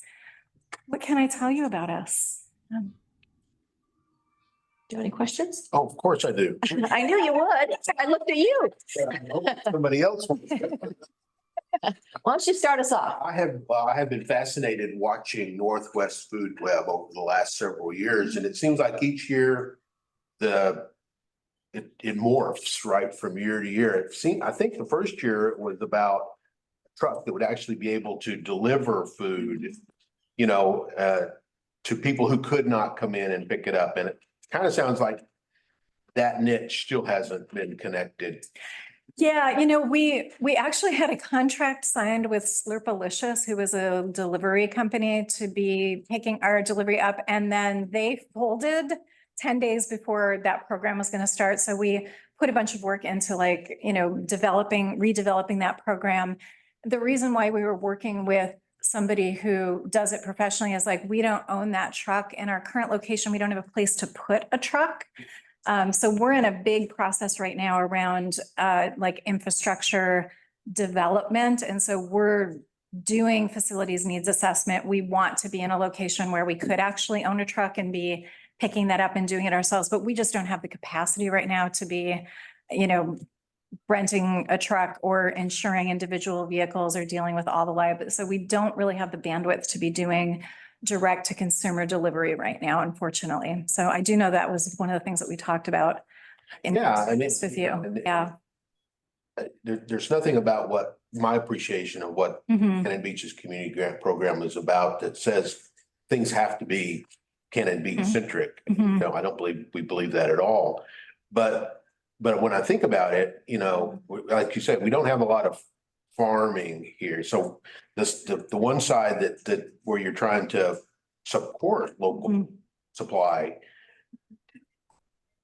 doesn't click with me quite the same way, but I know that there's many people who probably cannot get up to Astoria to pick up food. Right. And so that's always been the thing I keyed on anyway. And I'm still hopeful that that's still in the plan. It sounds like it is. It just hasn't come to pass yet. Yeah, and it's going to be a couple years before we're in a facility where we'd be able to actually host that. What is happening though with this sort of storage and transportation project is that we're connected up with they don't do direct to consumer delivery, but they do restaurant delivery. And so we're working on figuring out how to move food from like south of Newport and west of Clatskanie and get restaurants that are wanting to use local foods into that route. And that's the thing that I think is probably the most likely way that we're going to be directly getting food into the Cannon Beach system before we're able to do the delivery option. So And yeah. I can appreciate that individual delivery is a high cost service. It is. And we can't take SNAP benefits mobily at this point. So there isn't actually a way that we can serve the people who are the most in need of that service. It's been very frustrating, like navigating all of the different regulations around that. It's like we have people who, we would figure out how to make it work if we could take SNAP. I mean, because that's really our focus is on low income community members, but we can't actually serve them with a delivery program, unfortunately. So that's a bummer. Wow. Yeah. So I just have one more question. So the four organizations that you mentioned, thinking about the supply resiliency, I guess is how I made a note. Is that in association with any kind of state or local government that's worried about that as well? Or is this something that's more grassroots? Well, like the county has a resilience plan there's not a lot that's actually happening with it. And food storage is named in that plan as one of the needs. And as far as we can tell, nobody else is working on it. So yes, there is some government tie-ins, but right now it's mostly that, we have these 4 hubs who are all seeing lots of people in our communities who are worried about this. And so we're trying to be directly responsive to that. And that's our job, is to be working on systems level stuff. No, I think that's great. It's a need that I hadn't even really thought about. Cool. Thank you. Yes, thank you. Anybody have any more questions? No? Okay, thank you very much. Okay, well, thank you. Have a great day. Thanks for coming down. Yeah, no problem. Appreciate it. All right. Yeah. Have a good rest of your day. And I second that. Get outside. It's so nice. It's amazing. The facility up in, one question, the facility up in Astoria, where you've got the kitchens and is that available for people just to drop by and look at, or? Oh, yeah, absolutely. I'd be happy to give you all a tour. Around the outside, Yeah. I've never been in. Yeah. Yeah, we would be happy to give you a tour. Okay. Yeah. Thank you. Yeah. And hopefully someday we'll have our own facility that will be about 4 times as large and there will be way more happening in it. That's where we're headed. Wow. So, Hey, yeah, goal.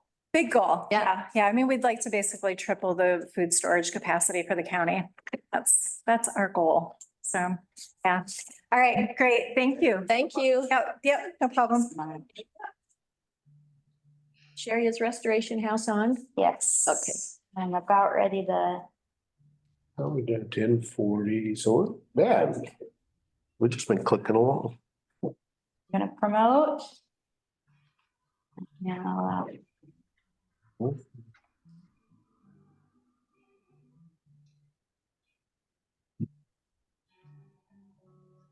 right.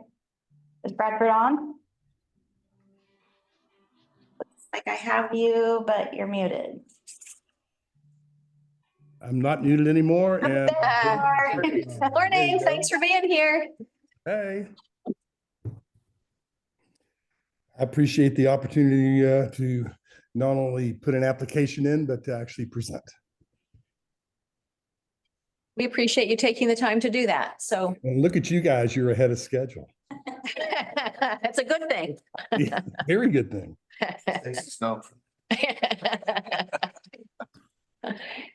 So go ahead and start whenever you're ready. Okay, our request is really pretty straight ahead this year. Normally, it's more complicated because of the project we're still in the midst of, but this is a simple purchase or probably complex installation of a whole house electric backup generator. We've experienced a lot of power outages in the city of Seaside, particularly in our area. And it's been kind of concerning because we never know how long they're going to be out for. Our food program's grown to the point that we have, you know, a number of freezers with perishables, which would be absolutely damaging to our, you know, that budget for that particular program. So this is something we've had on the back burner for several years and something we're moving forward this year. It's a request for $10,000 and it's for a, basically without leaving the brand name, it's a Generac Guardian. It's a 26,000 watt generator, which will help us keep the lights on when they go out. And we have now 15 individuals that reside in the house with 2 staff people on top of that. So we are at a point that we should have done this in the past. So we are respectfully asking the city of Cannon Beach for $10,000 to help us buy this generator, which is with installation is going to be more than that, but we can cover the rest. I'm open for questions. See how simple that was? Do you want some questions about the program? Well, let me ask one question, but then, yeah, I think it'd be good to expand and I'm going back from some notes from last year. So Restoration House has got an expansion program going, right? Absolutely. And we're in the midst of permitting with the city of Seaside. It's all about parking, isn't it? Well, it seems like that's becoming more and more the thing, isn't it? Yeah, we take better care of our cars than we do our people.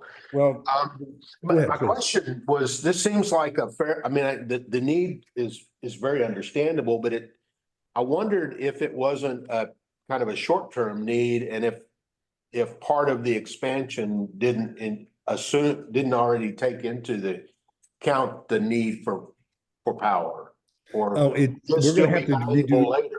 Yes, we are going to have to do the electrical systems, but we actually did not include backup power supplies because, you know, with the budget that we had, it seems like a lot of money, but I think anybody that's doing construction now, we're going to probably be really tight. So this is not going to be able to be included in our budget. So would this purchase then continue to be a long-term solution for you? It's big enough for that? Yeah, this will include the new addition as well. Okay. Thank you. That's a great question. If there are no other questions, I would like maybe just a high level, the other things that are going on in your organization. Thank you. Well, first off, thanks for the almost $8,600 last year. That was critical for us because we had to reduce the size of our intakes. And so our occupancy levels were low just because of, you know, the disruption that was going on, just in terms of us reorganizing and making sure that we can accommodate the people during the construction phase. Now, when you talk about Longview, you talking about the project or the actual organization? Well, I mean, we don't have a whole lot of time. I just thought, you know, like a 1 minute kind of, yeah, what the purpose of your organization is. Okay. Just a we very high provide level. supportive housing for people that have serious and persistent mental illnesses that may have experienced homelessness. We accept direct referrals from Collapsant Behavioral Health Care. We also receive direct referrals from Collapsant Community Corrections or the Probation Department. So we house gentlemen that are coming out of prison that need temporary housing for the most part. It's supportive housing as well. We have a peer mentor program in place. So people that need connection with services, resources, just want to talk to somebody about some of the issues they have day to day, we have that capacity. And we've been in business for 24 years now. And it's really grown. And our mission, we have a 10 SRO unit addition that's still in the permitting process. It's taken 6 months at this point, which I'm not happy about, but we had a breakthrough this week, so I'm happy about that. So we might be able to move forward. But that 10 rooms is going to be dedicated solely to people with serious and persistent mental illnesses. So our peer mentoring program is going to be expanding, and it actually underscores the critical need for this backup generator because these individuals are going to be more long-term residents of the house.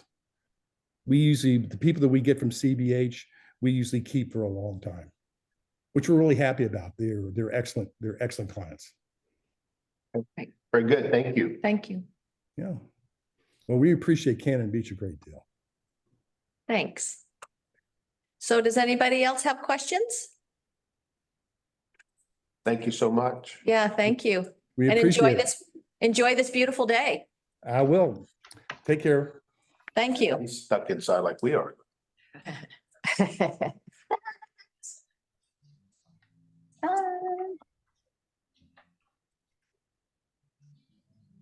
Oh, wow, we're actually doing pretty good. Okay. Perfect. And I have Rusty coming in for Toledo Art Only. Great. They want to do a presentation thing and I don't know how to load it, so.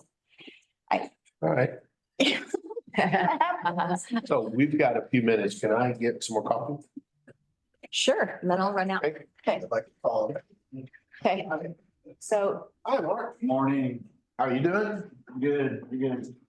Thought about wearing my Turtles t-shirt. Oh, yeah. Not like I should. Oh, that's a bad sign. Good morning, Mark. How are you? Nice to see you. Hi, Mark. Hi. Wait a minute, are you Jennifer? No, I'm Sherry. I was saying, wait, you don't look like Jennifer. I used to help you, probably about 25 years ago over at Wells Fargo, long time ago, back in the, when they were in Safeway. Still there, but stop now. Well, I did go to Bank of Astoria for years. And then they went to Umpqua and I just didn't want to be in banking, so I started doing this Cool. instead. I like it a lot better. Less stress. I mean, probably got some stress, but. Not like that. And I'm not in charge of anything or anybody, so I just do my job and leave. Wells Fargo's really fun. I think all banking in itself. They pulled the Actually- Seaside branch, fired everybody, except they kept. We stole Debbie Walters over in Warrenton. Oh, okay. Debbie, I love her. Yeah, she's So awesome. she She's been went- my baker for like 20 some years. So she's in Warrenton at now it's Umpqua, but she came over to Columbia Bank. And then the other gal did go to Astoria. Mhm. And now Lisa, the branch manager of Wells Fargo took my position at the Seaside. Mhm. Lisa Howard?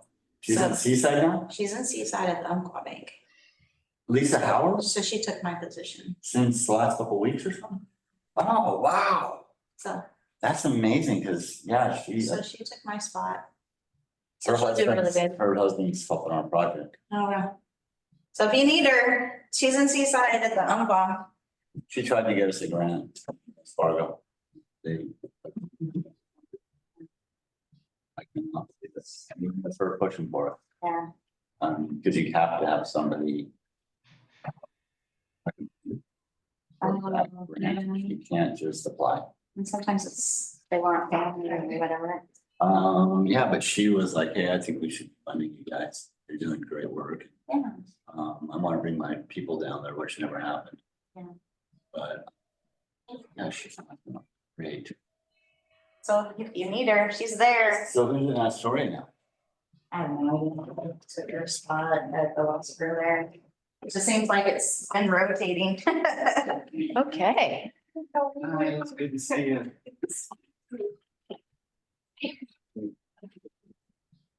All right. Okay, so you guys want to come on up? Is it time? Yeah, come on, have a seat. Oh. Student, have a seat here. Okay. And if you could tell us your names and your organization and then what you're asking for. Thank you. Thank Hi, you. Sharon. Hi, how are you? Great, how are you? I'm Sharon Amber and with Sea Turtles Forever, and we're asking for $10,000. And tell us what it's for. This is for removal. Oh, you go ahead. Do you want? Go ahead. It's for removal of microplastics off the beach, off Cannon Beach. It washes in every year. Every year, Sea Turtles Forever removes it, starting at the north end. And not only the microplastics, but we find syringes every year on the beach. And I haven't seen any. I used to see them on the beach several times a year, but I haven't seen any for the last 15 years since Mark and his team have been removing the microplastics. The microplastics not only are an eyesore and it would be pretty bad looking at Whale Park if they were there, but they're also toxic for the sea animals that people come here to see. And for us, we see little kids rolling in the sand, and these guys removing these microplastics are wearing gloves because you shouldn't touch it. I know a young woman who was using the microplastics as jewelry and drilling them, and she now has an MS. And who knows what it's from, but she's young. And so, it's toxic for everybody, not just the sea animals. And I think people come here to see the beach. I think it's good for our economy as well as just general maintenance. So anyway, and I want to clarify, I have made a mistake I was using an old spreadsheet where I have beach director at $23 an hour. That was from an old one where it was $17.40, and the filter operator was from an old spreadsheet that was $14.40 an hour, not $22 an hour. So we're, the estimate of total expenses is considerably higher than what we have here, and I'm so sorry about that. Okay, thanks. So Sharon, I'm looking at the page that's titled 2024 budget, Cannon Beach, and that's where I see the beach director at $23 an hour. Yes. I didn't do the math, of course, but does that not total up to the 5220, or is that what you're saying, or? Yeah, it totals up to 6,900. Okay. And I do the math. Sure, I thought it was 59. Yeah, 69. okay, maybe I'm No, right. is it 69? 6,900. Yeah, it's 69, and the filter operator, even at $18 an hour, that totals up to 5,400, and I don't think you're going to get anybody for less than 18 an hour. I don't see how you can get them for $18 an hour, even with this is hard labor. So, and the only way you're going to get anybody is because they want to help with the problem, not because they can make a lot more landscaping or doing something else. So we do have a hiring protocol that we've been running for quite a while. And we actually offer people at 18 an hour to see if they're going to be good or not. If they're good, then we put them at 20, because right now, I mean, 20 is becoming minimum wage in California. I mean, it isn't $20, for me at my age, sounds like quite a bit, but what the reality is that's, hard to live on $20 an hour these days. So we do start people at 18 and we do have a hiring company that's working with me now. Carl Hauer is out of Astoria. And he told me about 50 employees every summer that need a job.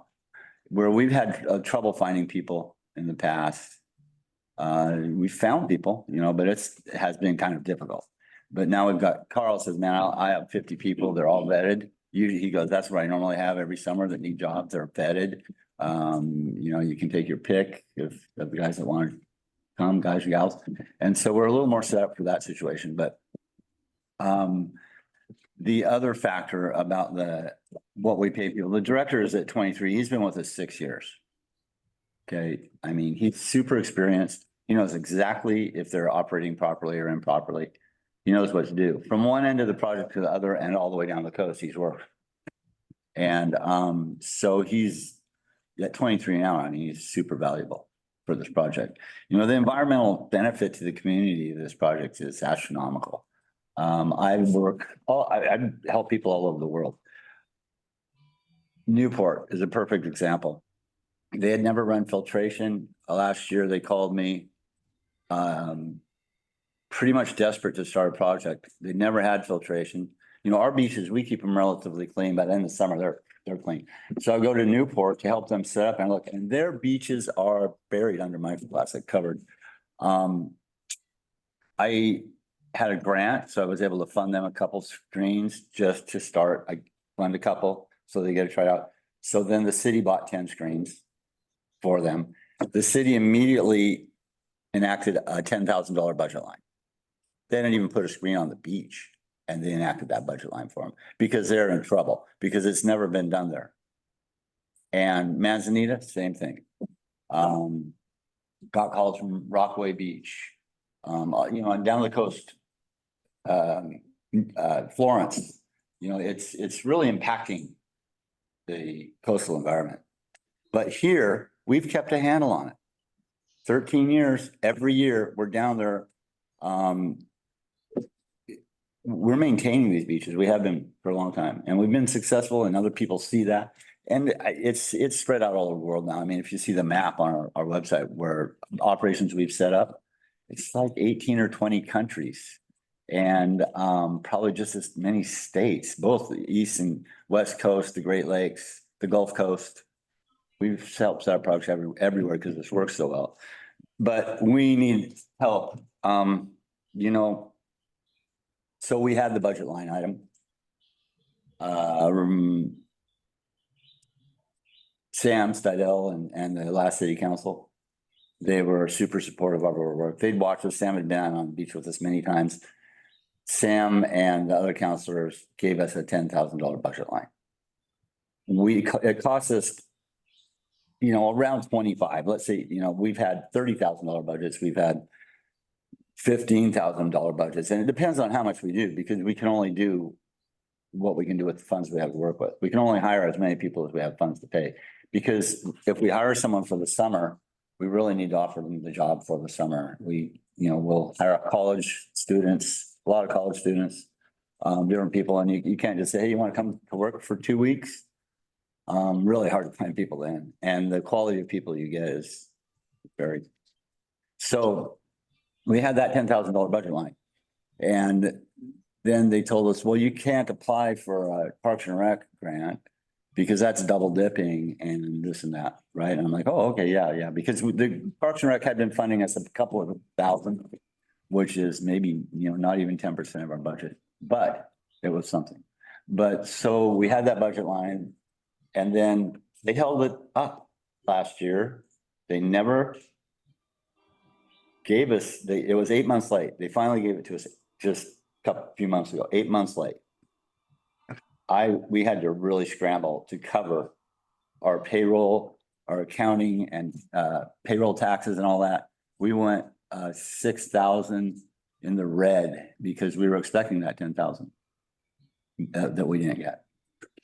Luckily, we had a budget surplus from the year before that helped us cover, I think we were 8,000 in the red and we had 6,000 something. So then we were about 2,000 in the red.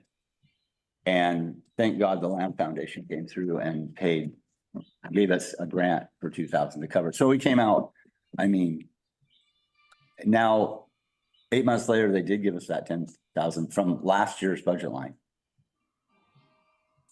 And we did get that. Well, we're still supposed to have a budget line of 10,000 this year. But this is the problem I have, like, before I had great communication with Sam, with Rich Mays, everybody. I cannot get lines of communication open with the city at this point. If I call Bruce. Thank you. Yeah, I'd like to mention another, and maybe this is for, can we also apply for the tourism grant? Or just one or the other? You just have to look and see if you qualify for that. There's some restrictions on that grant as well. Yeah. So you just need to read through it and see if you qualify for that. Okay, also, I would like to, mention another benefit that this group is having.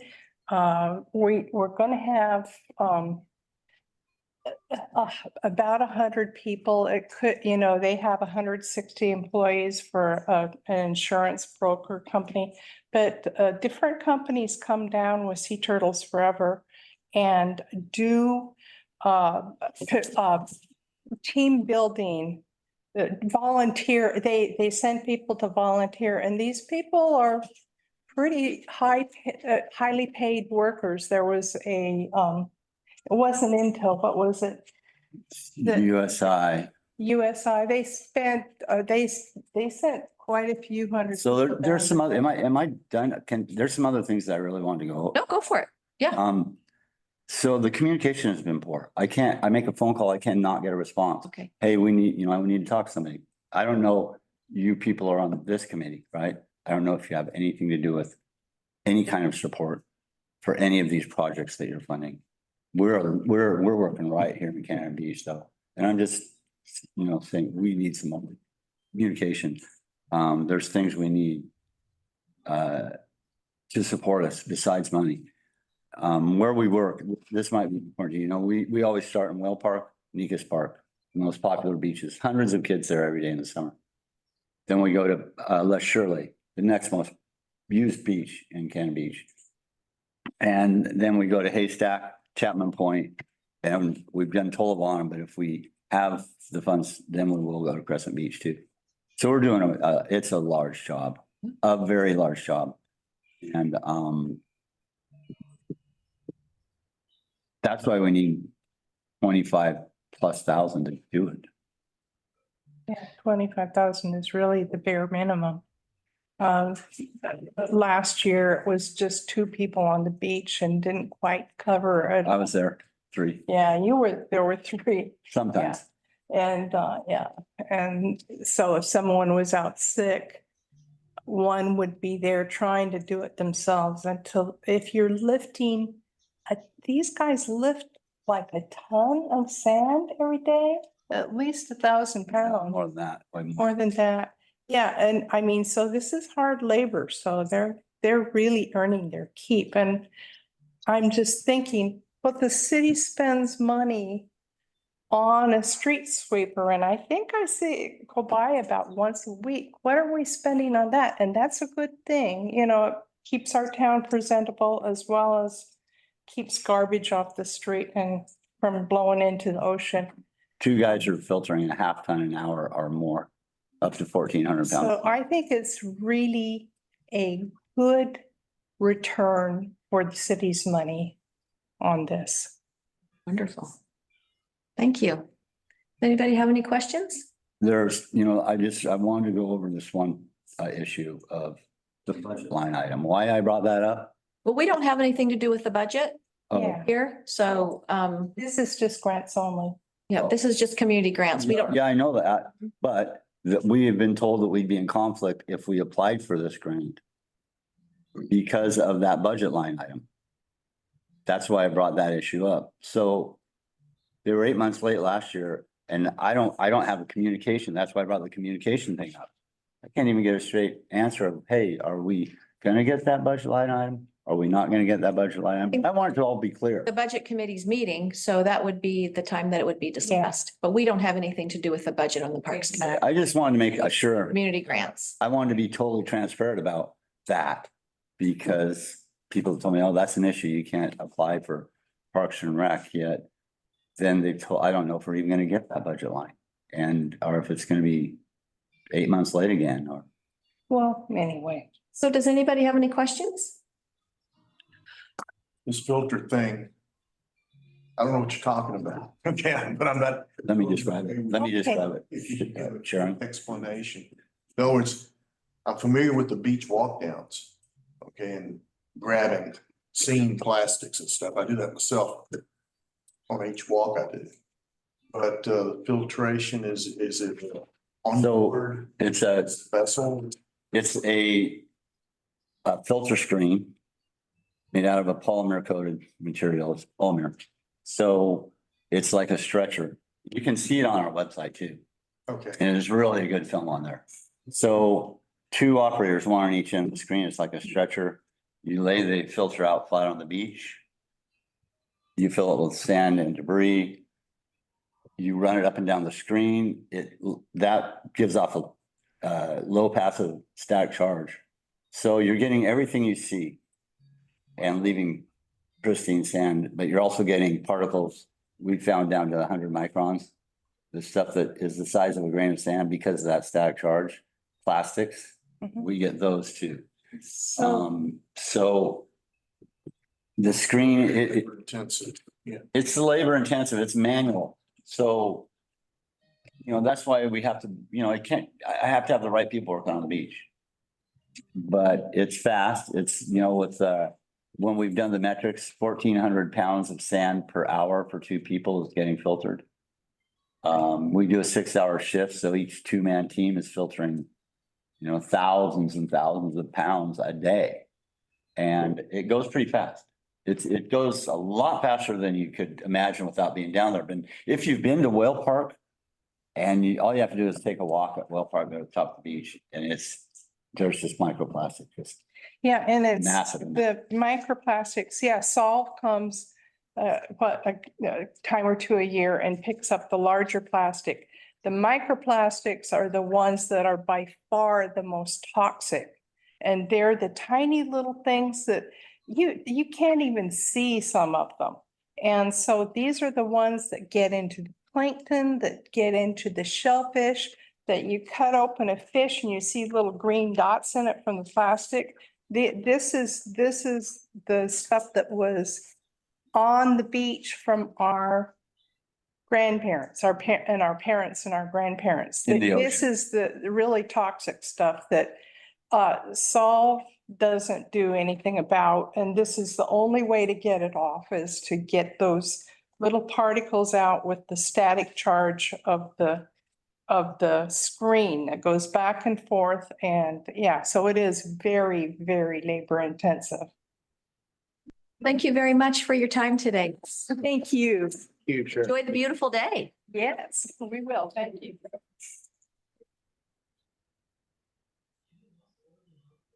Okay, next is South County Community Food Bank, please. Good morning. Good morning. Wonderful to see your lovely faces on this sunny day. Nice to see you. Thanks for being here. And I appreciate you allowing me to be here today. Kind of want to kind of give you an update on what kind of went through our pantry last year. And I think I included a copy of my end of year reporting sheet. This is something that I produce for all of my board members. So that January meeting, we have the opportunity to kind of look back at the prior year and see what kind of amazing work that all of our volunteers and pantry coordinator have been doing.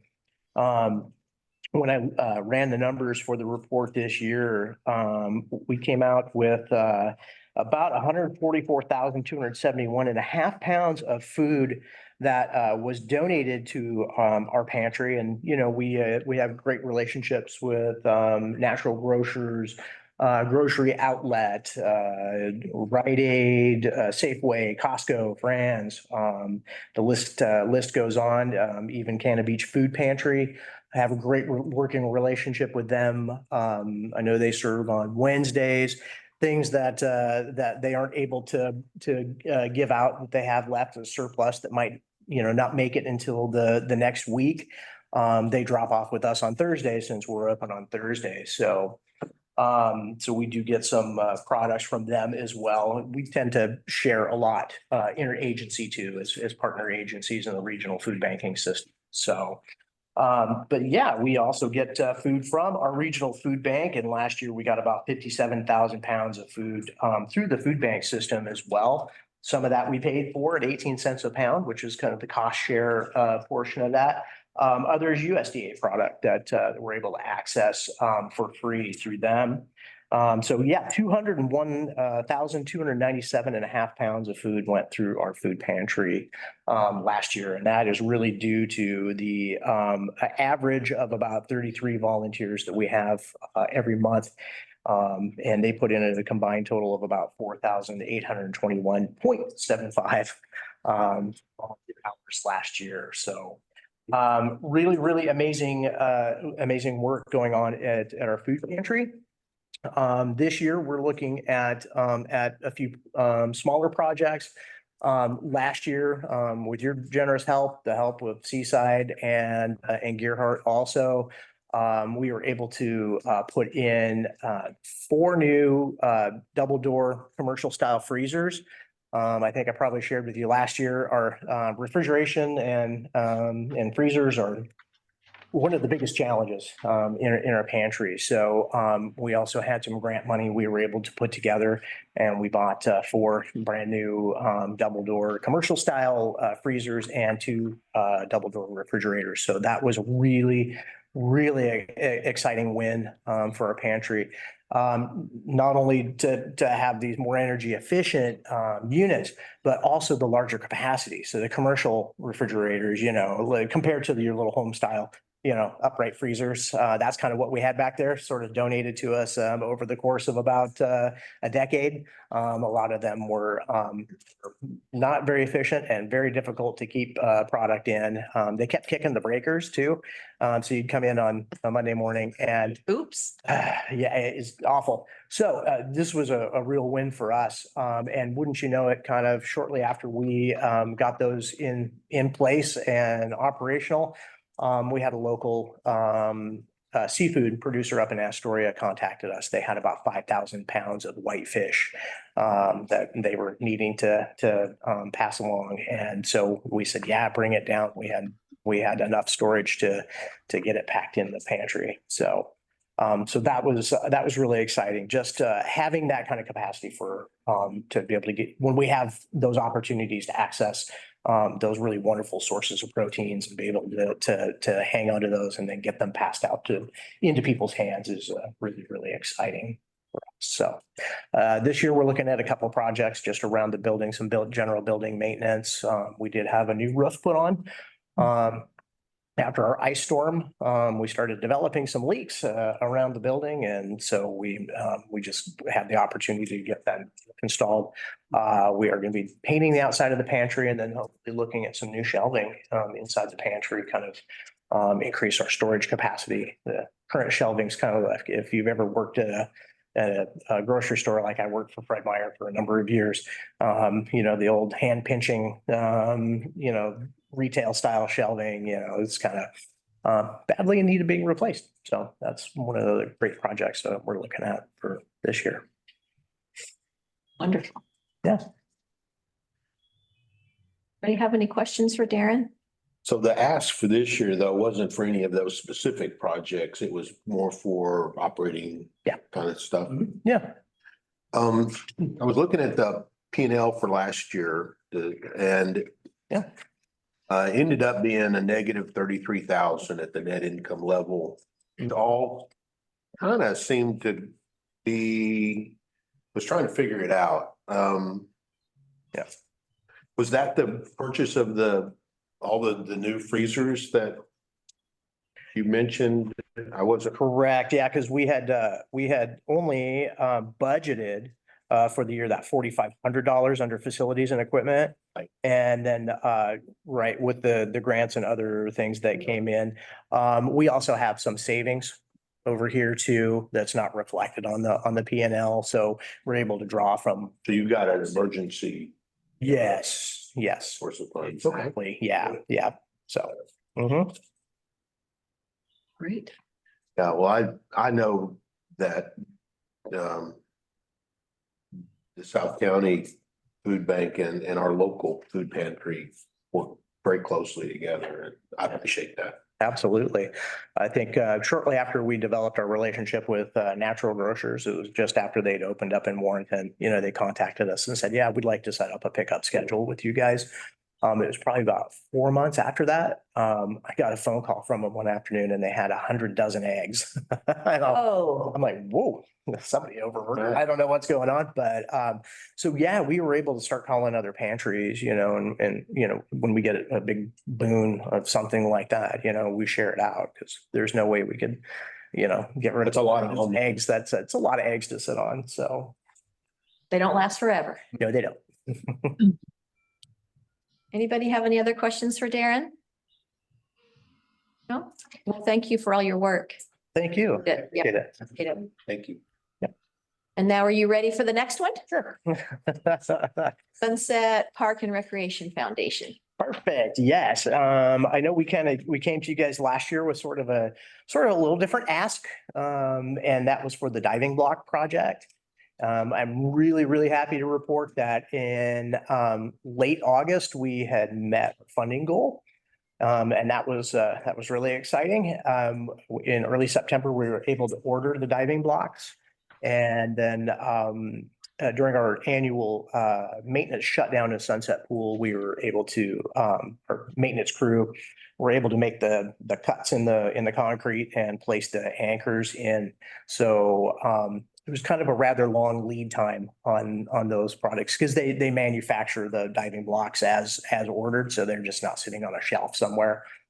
So they finally turned up about late November and we got them installed. Already had the anchors in place, so we were able to just set them in and mount them in early December. So if you remember, I think Logan Dennis was the Pacifica student that was here with. Remember, a young man came and talked. Yep, with Mary Blake doing the presentation. He graduated last June, so I don't think he ever got to really reap the benefits of all of his efforts. So I can't tell you if he was able to shave any 10,000ths off of his time, but yeah. So, but I know that the blocks were in for the first home swim meet. So that was exciting for the kids that were swimming this year. So awesome. Yeah, it was a great project and very appreciative of your support on that. So wonderful. But this year, coming back with our scholarship program, this is one that I think I've presented to this committee for quite a number of years. It's interesting to me, I kind of run these numbers every single year, how many Cannon Beach residents actually are able to take part in this.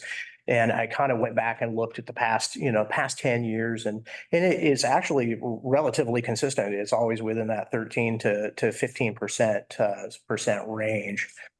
So last year we were able to give out just a little over $15,000 in scholarships total for the program.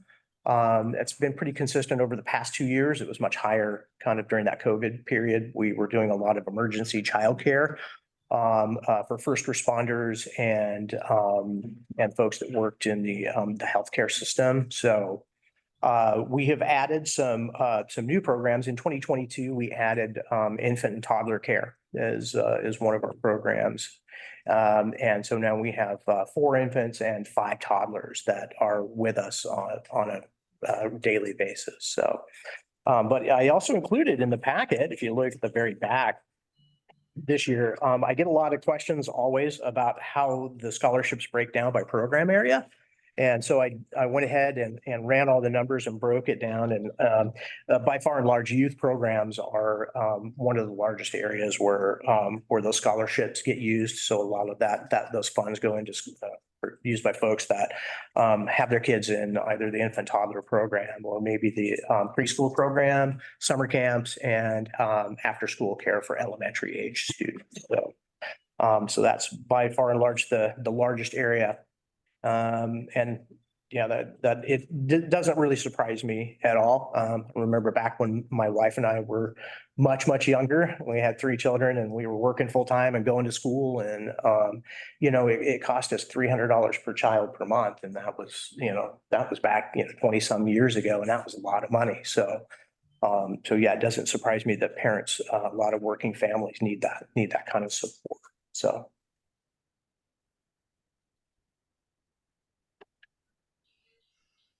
Anybody have any questions for Darren?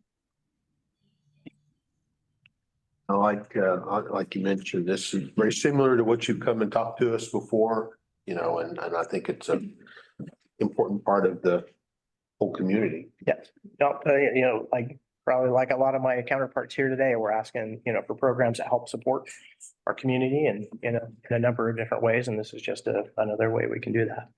So, yeah. Yeah, thank you. We appreciate your work. Well, thank you. I appreciate it. Thanks for coming in. You guys. Thank you. Have a wonderful sunny day. Yeah, you too. You guys get out to the beach tomorrow. All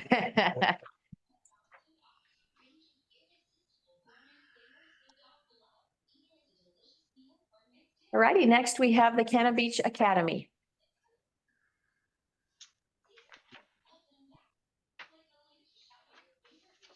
Hello there. Also far away.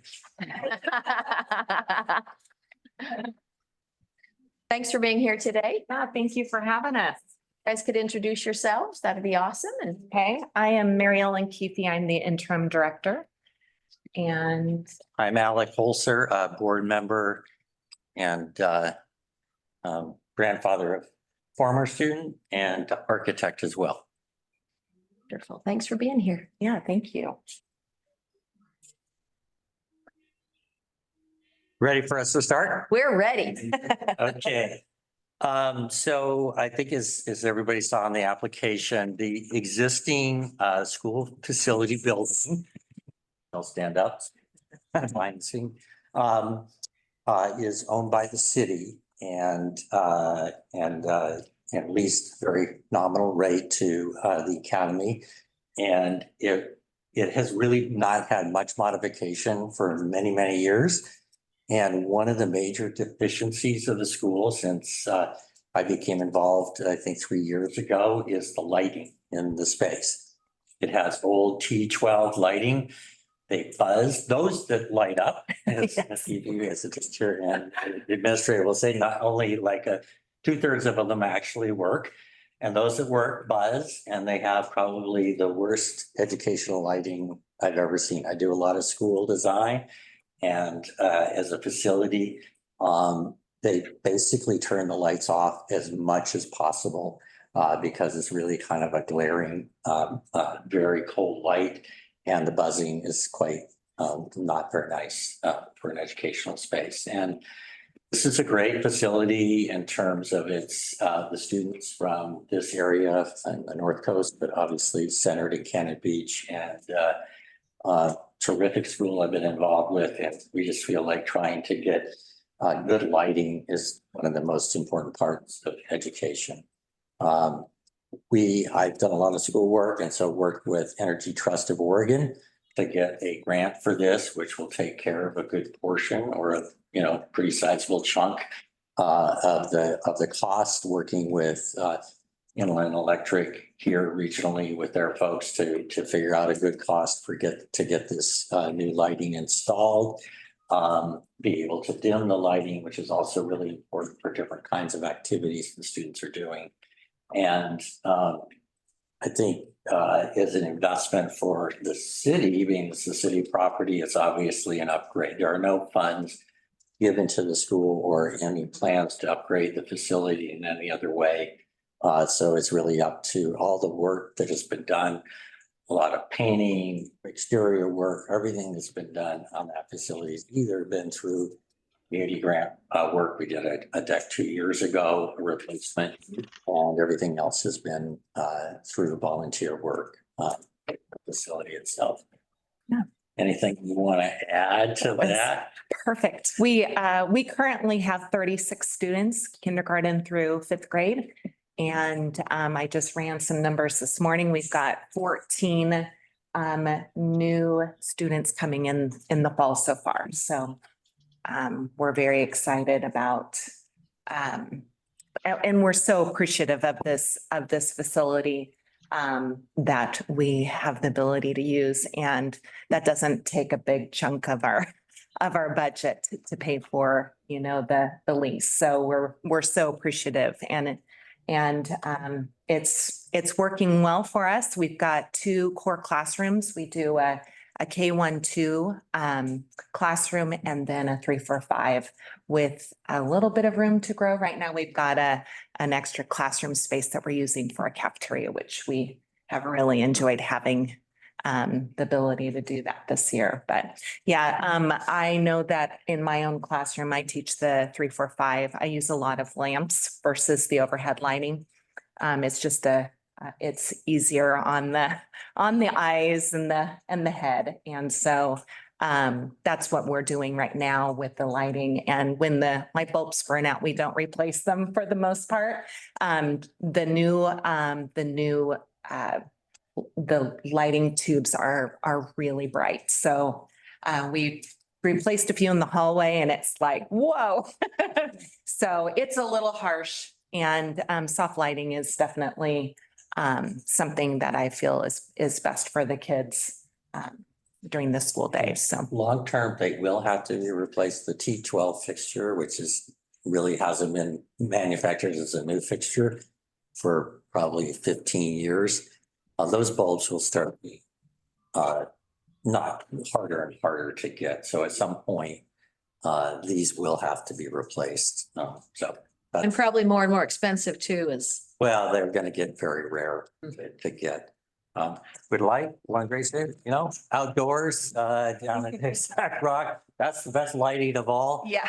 So we're trying to get a lighting fixture. We're actually looking at a fixture that allows us to lower what's called the color temperature to a more soothing and sort of education appropriate temperature than whatever happened in the 70s when everybody thought you needed to be like lit up, and somehow that was going to make you learn better. It doesn't work that way.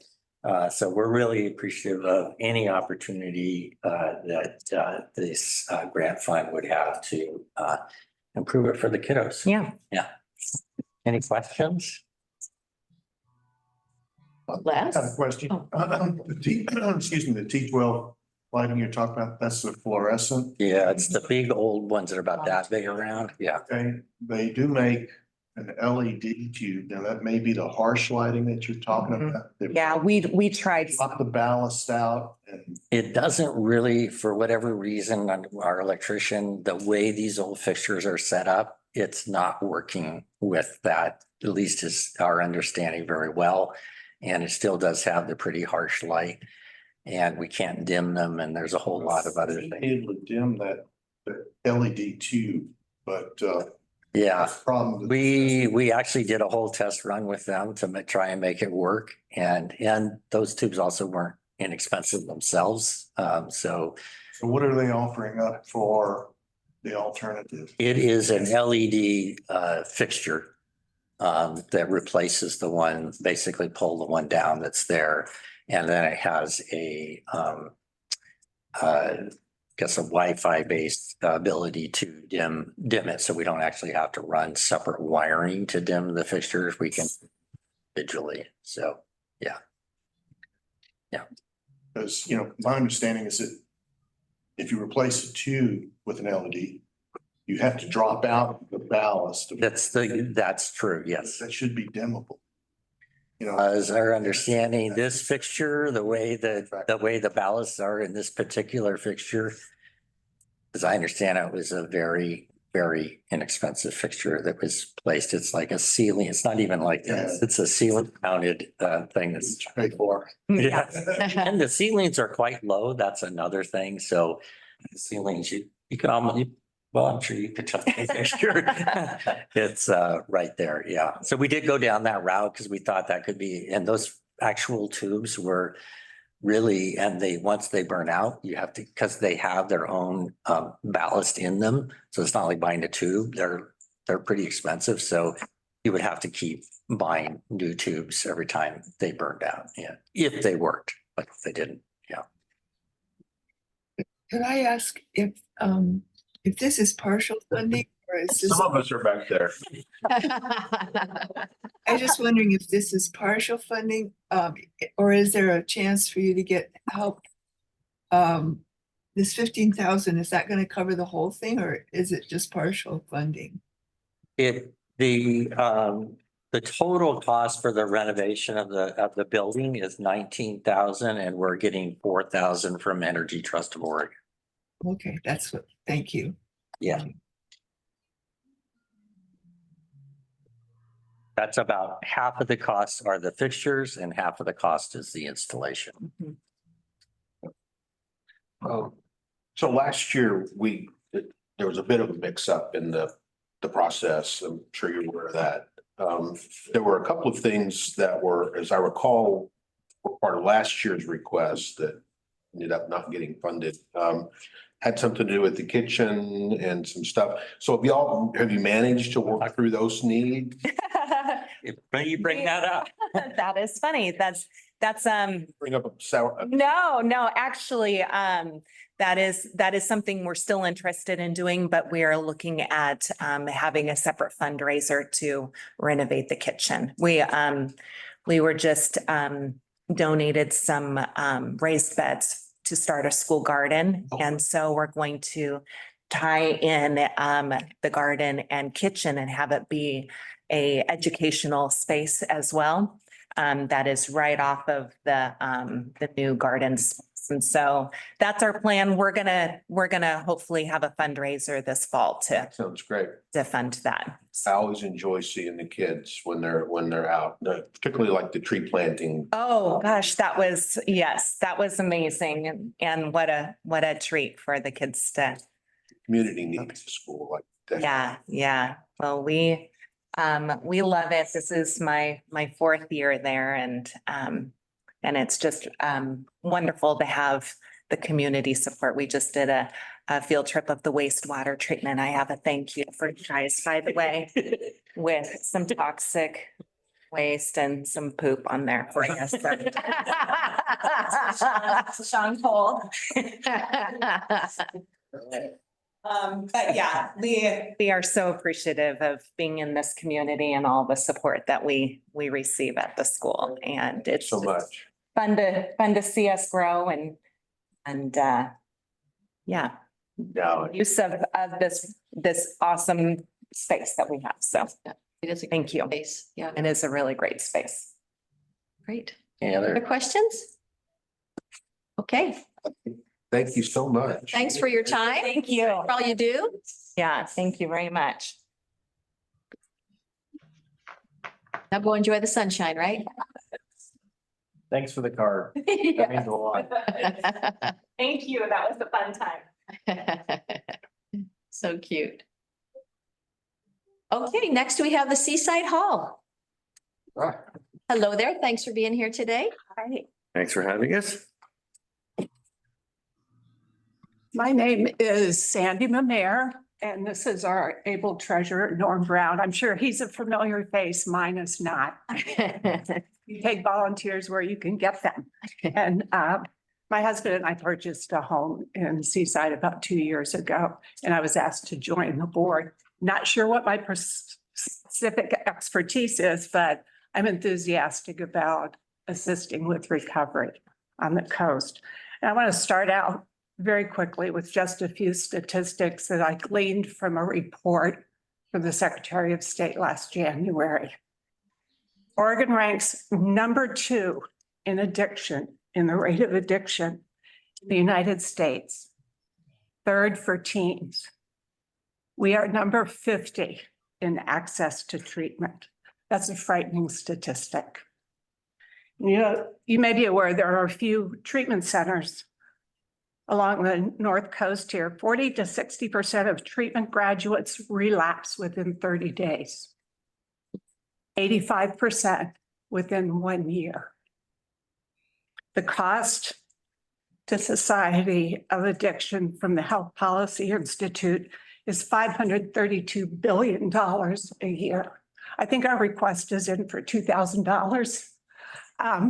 And to be specific, the Little Yellow House is simply a structure. It is a facility, and the 9 board members do not have an affiliation with any of the recovery groups there. But by our lease, we are only allowed to lease to 12-step recovery groups. So that's what we do.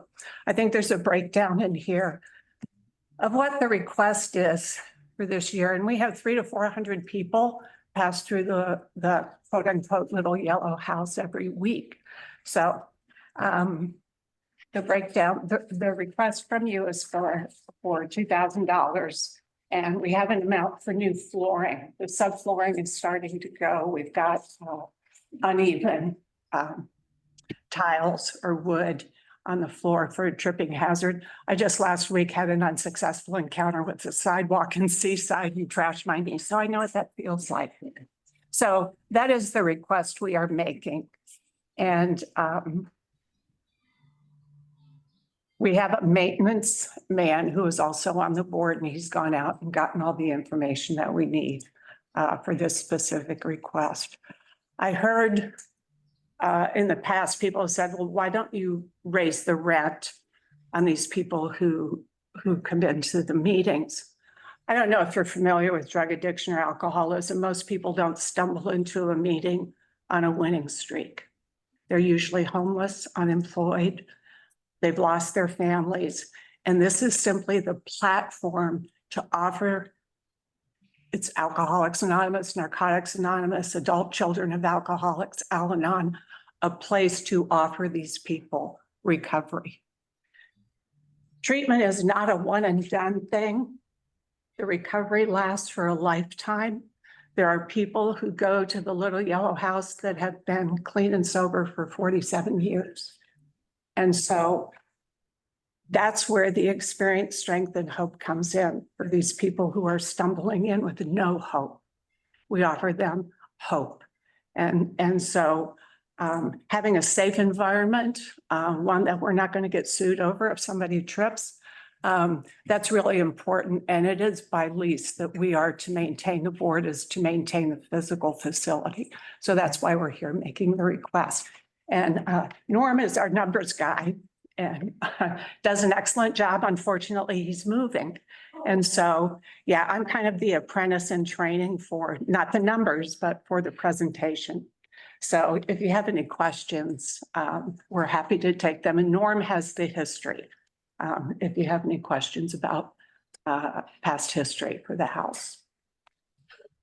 Well, thank you and welcome to the organization. A wonderful presenter. Oh, thank you. And, 50 years as a flight attendant did it. Face all kinds of challenges there, I'm sure. Can imagine, well, I should build your patience anyway. Give you a drink in 90 seconds or less. In turbulence. Yeah. In the dark. So I'm very familiar with, and I always look forward to each year when you come in and talk to us because the requests are so measured, so practical, so detailed. It's very easy to understand exactly what the need is and why it's important. And then this one is just the same way. It makes it easy for me anyway to feel good about, the kind of support that you're asking. And I just appreciate it. Thank you. I agree with that. You guys do great work, necessary part of the community. Thanks for all you do. I heard the phrase toxic waste from the previous presenter.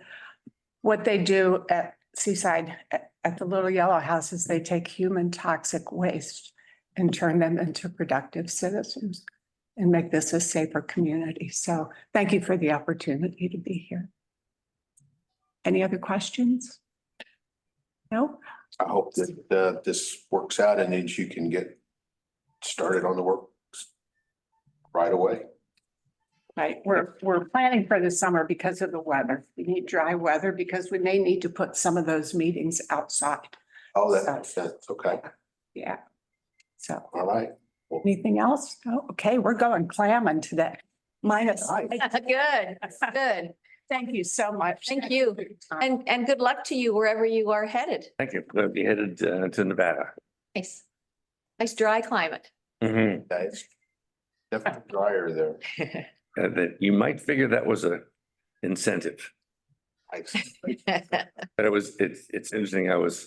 When I first got here, moved up from California, don't hold that against me. I've converted and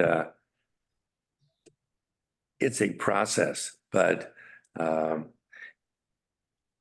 it's important and welcoming to go from a recovery community anywhere and come in and find a place like the Little Yellow House where you can get support. And I hope I find the same thing in Nevada.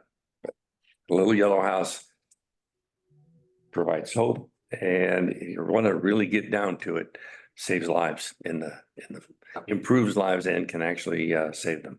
So we're glad the board of directors is glad to be able to manage this facility and provide it to 12-step groups that can utilize it and need it. Suspect there's not a house in the whole community that's higher utilization than what that one has to have. It's amazing how many groups go through there. We're probably going to wear out our steps and we'll have to have to come back again. That'll be great. Okay. Thank you so much. Thanks. Have fun clamming. We will.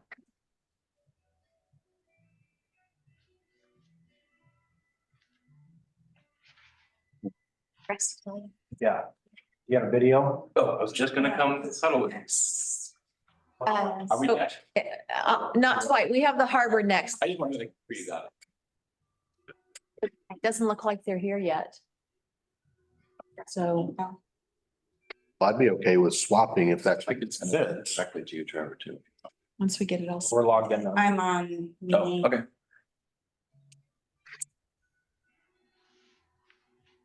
Just sent it to Rusty, so if you got my sent, it will be the first one.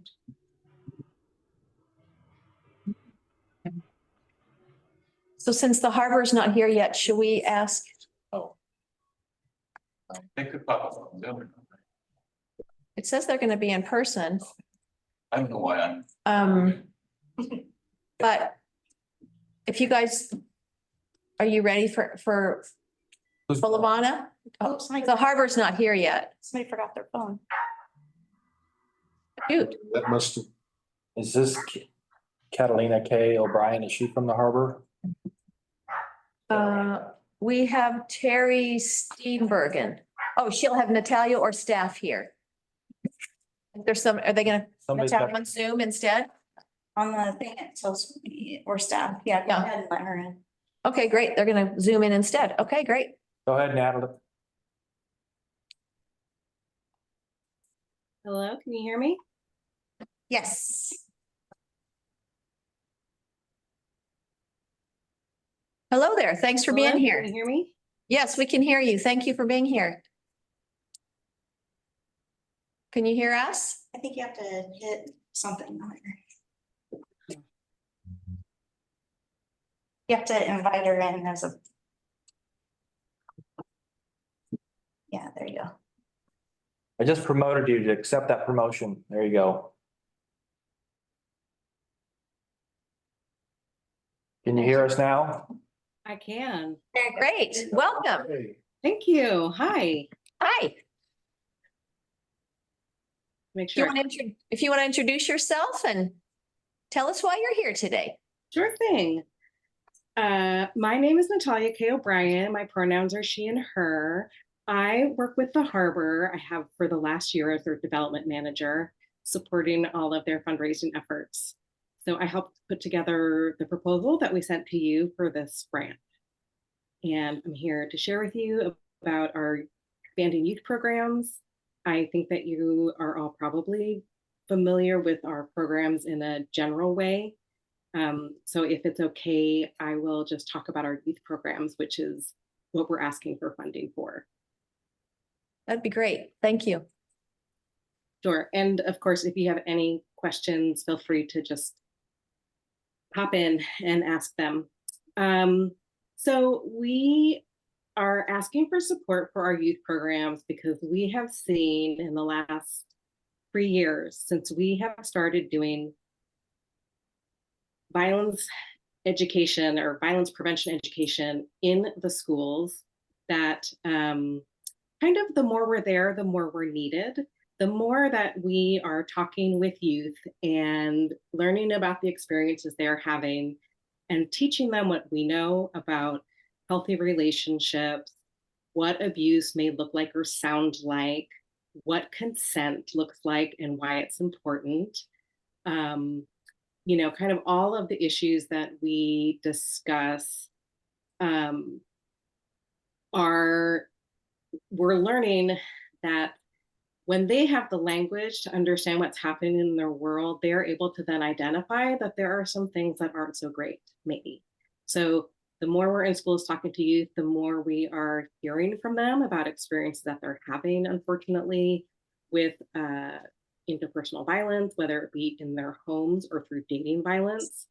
We know that youth are particularly vulnerable to sexual assault and domestic violence because, right, of their age and their often lack of autonomy, right, in their homes and in their lives.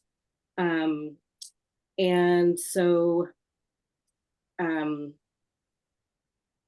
basically, like the more time we spend with the youth, it seems like the more need that we are seeing.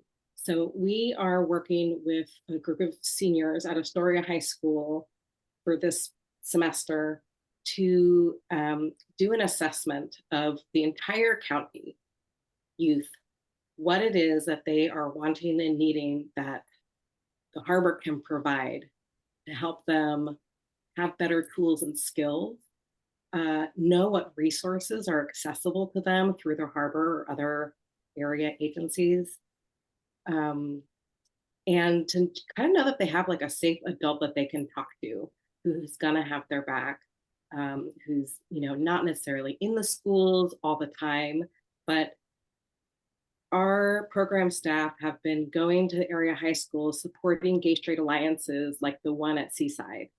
And through those relationships have been gaining more and more traction in all of the schools from both faculty, administration, and students, really valuing what the Harbor is bringing into the schools and how it's helping students navigate their lives in a way that might be safer and healthier for them. So the students from Astoria High School are going to do a countywide assessment to talk with youth and try to figure out how do we need to change or evolve our programs in the high schools? How can we expand our programs in the high schools and show up more for the youth in these really important ways? The doc, as we mentioned in our proposal, is one aspect of that, and that is sort of the public-facing, you know, after school, on the weekends kind of space that is available for any youth in the entire county. And frankly, we know that we have youth coming across county lines too to access some of our programs and services. So we expect that, you know, this is not just for Clatsop County, it is primarily for Clatsop County. But because of lack of services in our neighboring counties, we do have some kind of spillover coming. And we anticipate, because of the relationship that our staff have within the schools and with the youth, that there probably will be some youth from Cannon Beach who will go to Astoria to go to the dock and just have a place where they can be that feels safe, off the streets, right? Adult supervision, but, you know, kind of, you know, like hands-off kind of way. And through their input, we'll be developing kind of more structured programs that are probably arts related, giving them opportunities to just kind of express themselves and have a place where they can be themselves. So I think that's really the nutshell of kind of what is happening with the youth programs. The expansion between last fiscal year and this fiscal year has looked like going from serving about 800 youth to this fiscal year being on track to serve over 1,500 youth.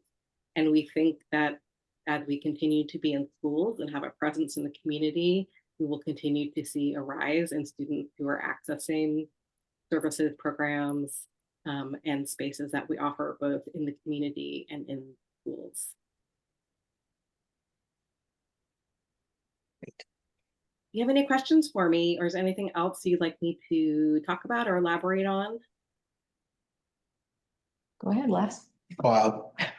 So, see, I do, thank you. The thing that caught my eye right off the bat was that the way the grant was, or the way the request was worded, it was very much about the dock. Yeah. You know, the facility, I wondered how effective that was going to be for people, youth, as you went further into the South County. And you kind of talked about that a little bit. You know, I was concerned that we were missing something, but so did I understand correctly, though, that this process that the Astoria seniors are going to that they're actually reaching out to the Seaside School as well, where Yes. and so Yes, they will be reaching out to every school where we have have staff doing programs. So that would be Seaside. I'm sorry, I don't have all of them off the top of my head, but I know Astoria at Seaside, Napa. I think that we are in every school district in the county. So everywhere we have programs like Seaside, the youth will be coming down to connect with youth in your schools to find out from them what they're wanting. So that will impact the programming both happening in the South County, in the schools, and also at the dock. And it's also like helping to let them know that the dock is a space that is open and there for them. And, you know, we hope that we learn, like, if there are any kinds of barriers that might make it difficult for youth outside of Astoria to get to the dock, what we can do to eliminate those barriers. We've had some conversations about covering bus tickets, right? Like anything to just make it as easy as possible for them to get to that space. And I think, you know, I understand the proposal is a little misleading because it really leans on talking about the dock because it's meant to be for the entire county, but it's really just like one piece of the youth program overall that is really like in a nascent time. It is in development, and we are really leaning on the youth to let us know what they need and want and how we can create a space that says like welcoming and inclusive and, you know, giving them whatever kind of support they're needing. noticed, at least it didn't look like that we didn't even get a request last year for a community grant. And so was this, it sounds like this is a fairly new program. Am I wrong about that? Because the last request we had was more about the abuse, the domestic violence outreach and support for that. And that's what I had seen before. Yes. And then we didn't get anything last year, but this is kind of a new It is initiative. newer. It has just been, we're going into our 4th year. So it is really new, and that's probably why we haven't talked about it as much in the past. But also, I mean, I think because it's prevention work, we are kind of feeling more strongly that it's a really best investment we can make in the community is to kind of get into the schools and talk to kids and be with kids to start interrupting cycles of violence that are happening in their lives and giving them the tools that they need and the support that they need. So it's kind of rapidly growing because kids keep showing up and parents keep showing up asking for this and teachers keep showing up asking for it. And so it's been a new but like rapidly growing program and a place where we are finding some other funding from other foundations and from government funders as well to support this program. So it's probably the first time that a lot of people will have heard about or even know that we are doing work in the public schools.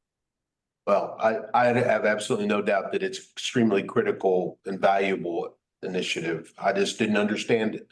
Yeah, Thank you. absolutely. Happy to answer any questions. Thank I you. guess one of my questions was, you sort of touched on it just now, is if we can't support fully the $15,000, will you have other help in allowing this program to go forward? The answer is we don't know. Right? We will continue to pursue funding for this because we know it's really critically important, as you said. So, you know, we will continue to pursue funding in all the ways that we can, and we will grow the program as far as like we have resources and capacity to do so. We would always love to grow our programs much faster than we really can due to funding, right? So we just have to kind of make some strategic choices about, you know, where to put the investments. Thank you. Yeah, but the youth programs are not going away. I could tell you that for sure. Anybody else have questions? I have one more comment. It's not a question, but when the Astoria seniors have completed their work, will we, the public, be able to see the outcomes of that? I'm very interested in that. Absolutely. Yeah, we would love to share that. We are really excited to see what they're able to surface and learn for us. And we will absolutely be sharing that with the public. Good, thank you. Yes, you're welcome. Anything else? No, ma'am, thank you. Okay, thank you so much for your time and all your work. Thank you. I appreciate your time. Have a good one. You too. Take care. Take care. Okay, Andrew, you ready? Yes, let me get this. You want your video right off? At the end, I'll give you a. Okay. Take me a second. And just, probably just like a minute's worth. Like, yeah, it's not the whole thing. So you've got a video for us. Yes, I have a video. Always the one that's reaching for the stars. So, hi, everyone. Thank you for your time and consideration and all your work on this. I'm just going to read some prepared remarks. To those who don't know, I'm Andrew Tonry, the director of the Tuola Vana Arts Colony. The Arts Colony's mission is to build community through art. As our founders would say, anything done well becomes art. We're getting close to our 20th anniversary, which is really something, but we've got a couple more years to go. So in the meantime, I want to tell you about our last year and the year ahead. If there were a theme of the Arts Colony's current focus, in a word, it would be collaboration. Collaboration. This focus emerged in the late summer of last year. A member of our board dreamed, how can we unite the many nonprofit groups in Cannon Beach to exercise, demonstrate, and increase our capacity to work together? The result of that dreaming became The Gathering, a celebration of Native American History Month last November. The event included community nonprofits, including the History Center, Cannon Beach Arts Association, Coaster Theater, and the Arts Colony. Thanks to our current financial stability, the Arts Colony Board was confident in anchoring the proceedings with a musical production that the board was willing to backstop, taking an initial risk of $10,000. It was important to our board that there be no barrier to entry to this event. We believe this important and meaningful production needed to be available to everyone who might be interested. Really, it was all about amplifying the message, not, about charging for tickets.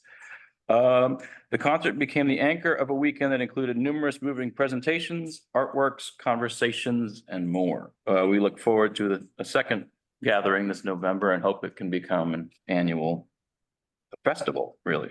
I mean, we've partnered, but that's not the only thing we're doing as far as collaboration is concerned. We've partnered with the Chamber of Commerce so far on 2 seasonal potlucks and / presentations. It's kind of like you get a little bit of, sugar to take the medicine, so to speak. The spring potluck with the theme of World Water Day, featured speakers from the Nicanicum watershed, and saw close to 70 community members join for a shared meal, camaraderie, and a presentation. There were some hugs, kisses, and rekindlings of friendship from folks who hadn't seen or gathered together in years. Also, in the name of collaboration, the Arts Colony is working with the Cannon Beach Arts Association to develop a summertime arts and crafts pop-up market that builds on both of our organization's strengths to maximize the earnings of our local artists.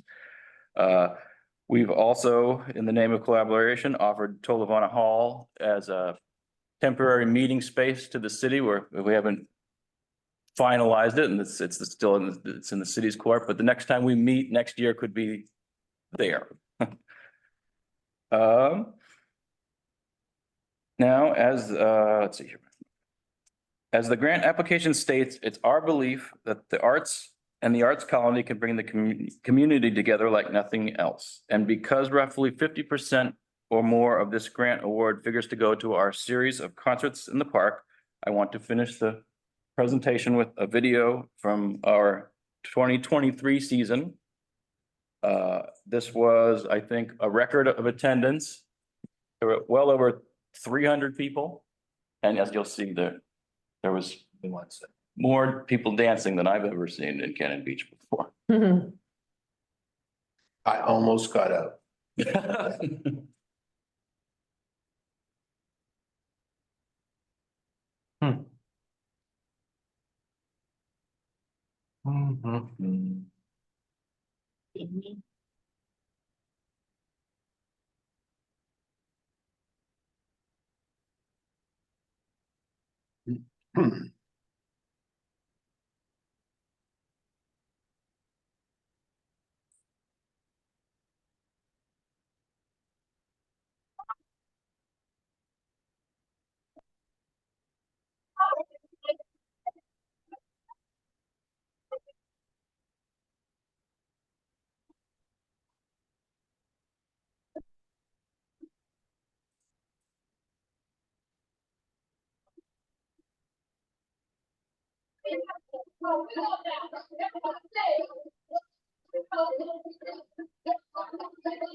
Okay, that does it. Okay, so that's my presentation. I'm happy to answer any questions. Great, thank you. Those were great concerts. Thank you. Great. It's a labor of love. Shows. Anybody have questions for Andrew? You know, Andrew, what you do is so much a part of this community. You're totally visible in, you know, all sorts of different ways. I wasn't really, I guess I did not realize. Well, you said collaboration and I recognize that as soon as you pointed out. There does seem to be more things going on than what of course, it's so hard for me to keep up because COVID killed everything. And so I have a hard time remembering what you maybe used to be like, but I think you're moving in a good direction. You know, to couple together all the different pieces of this community. And if that's a glue you can provide, I think that's very valuable. I really do. Appreciate that.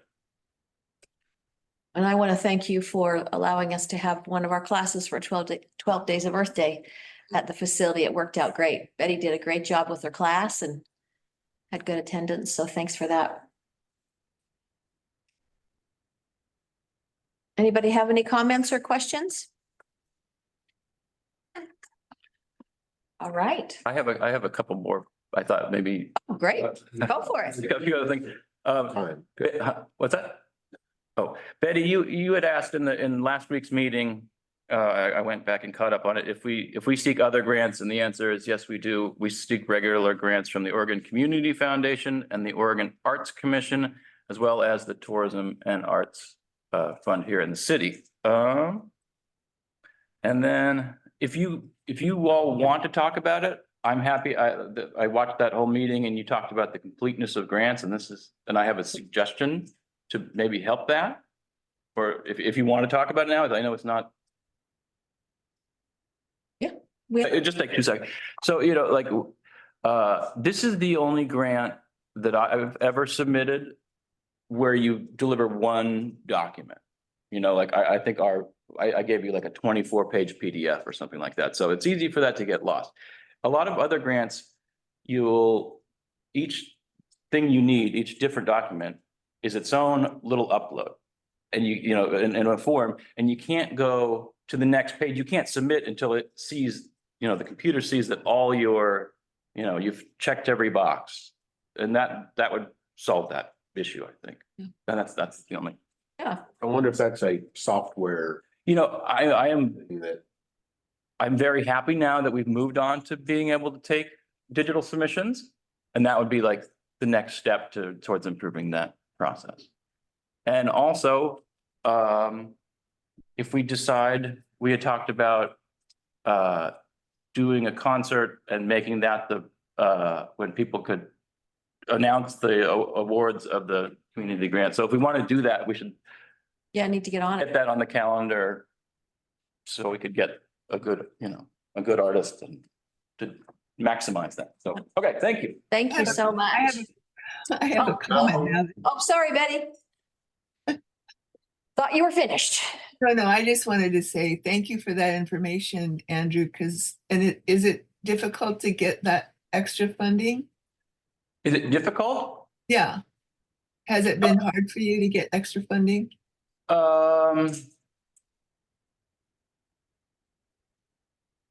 Yes and no. Yeah, yeah. I just wondered how much you rely on this, and if it's really difficult to get other funding. I just was concerned about that. I mean, we've been, you know, we've been in a place of strength lately, and that's what, you know, makes our board able to take a chance on something like the gathering. And then that's where I'm happy to be right now, is that we can, you know, just go for something without, you know, without fear, I guess, is where I feel like we're at. That's nice. We want to stay nimble like this. Yeah. Awesome. Thank you, Andrew. Okay, next we have Wildlife Center of the North Coast and Kari. Oh, Hello. Thanks for being here. yeah, thanks for having me. Andrew always inspires me to want to play a video. I looked for one. We did an eagle release last November at Les Shirley Park. And the eagle decided it wanted to leave the crate and go for a swim in the creek for a little while before it took off flying. So it was probably the most anticlimactic bird release video I could have found. But anyway, it eventually took off. So all was well, but I didn't think it would be very compelling for today. So next year. Hello. Hi. Thank you for having me here today. My name is Kari, and I'm the Executive Director at the Wildlife Center of the North Coast, your local nonprofit wildlife rehabilitation and conservation education center. I think you're all probably pretty familiar with our services, but just to recap, we do provide medical care for sick, injured, and orphaned wildlife in the community. And we are the only facility in the area that's licensed to do that. And we are the only facility in the state that specializes in seabird care. So we are privileged to be able to do that and provide those services here in Cannon Beach and elsewhere along the coast. Sort of the genesis of the Wildlife Center, we got founded in 1997. It was built on just a love for wildlife and a passion for Oregon's wildlife. And since that time, we've really built a community of supporters and people that have rallied around us and helped us continue the work that we do, because we receive no state or federal funding. All of our operating funds come from donations and grants. And so today we're here asking for general operating support for the Wildlife Center so that we can keep serving the local wildlife here. This last year was a challenging year for our rehab program. To be candid with you, we had a lot of restrictions put on our rehab program last year. as a result of a contagious strain of avian influenza that's been circulating in our wild bird populations. Oregon Department of Fish and Wildlife restricted our service range. Traditionally, we've been allowed to service all of Oregon coast seabirds, the entire length of the coast, and taking patients from as far south as Bandon, as well as receiving transfers of aquatic patients from other facilities in the state. But they asked us or told us that we were no longer allowed to accept patients south of Pacific City. And they stopped transfers between wildlife centers majorly throughout the state also, which makes sense because they're trying to limit the spread of the disease throughout the state. But for us, that was really devastating for what it meant for Oregon's coast seabirds, because it meant there's a large stretch now of the Oregon coast where the wildlife has no option for rehabilitation. And wildlife centers that weren't equipped or used to treating aquatic patients are now treating patients that they don't necessarily have the facilities to do. So last year was a really large year for seabird strandings on the Oregon coast. Despite our restricted range, we still took in over 100 common murres. Many of those came from the Cannon Beach community. And we know the reason that these seabird strandings are happening more frequently is because of human activity, rising ocean temperatures, food scarcity, habitat loss. And so we feel like it's our responsibility and privilege to get to do something about that. Give wildlife a second chance to be rehabilitated and reintroduced into their populations. Kind of make that right in some sort of way. And we are thrilled to be able to do that here in Cannon Beach. It's not surprising, since we weren't allowed to take patients from elsewhere, that the percentage of our patients that came from Cannon Beach last year grew exponentially. But what I found encouraging was that the survival rate for patients that were rescued, or wildlife that was rescued from Cannon Beach, actually increased from the year prior, and was also significantly higher than the survival rate of wildlife that was rescued from other cities in our community, which isn't super surprising to me because of the partnerships and support that we get from the Cannon Beach community. We have the Haystack Rock Awareness Program on the beach that's ready and able to quickly rescue stranded seabirds. And then the Cannon Beach Police Department, which acts as a holding site, allowing us to keep wildlife there until volunteers can transport them. And then we have a growing number of enthusiastic Cannon Beach volunteers that are just thrilled to transport those patients to our facility. So kind of the best case scenario, the recipe for Cannon Beach's wildlife that's kind of, ideal. And so it makes sense that the wildlife is getting rescued faster, getting to our facility faster, and their likelihood of survival and release is greater here in Cannon Beach, which is fantastic. And we want to continue to provide these services, to Cannon Beach. But we are going through a little bit of a trying time right now with these restrictions placed on us. It's limiting our donor pool and our funding opportunities and things like that. Our patient numbers were down, but we know this isn't going to last forever, and we're doing everything we can to kind of mitigate that and do things about that.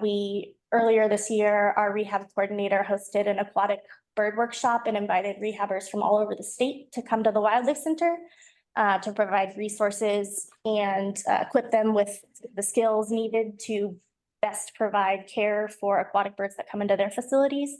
And we're also working on protocols and trying to come up with ways to work with ODFW to make it safe for us to take wildlife from further south again. And we know, this will pass and we'll get through it, but we appreciate the support from our community here to kind of get us through this difficult time there.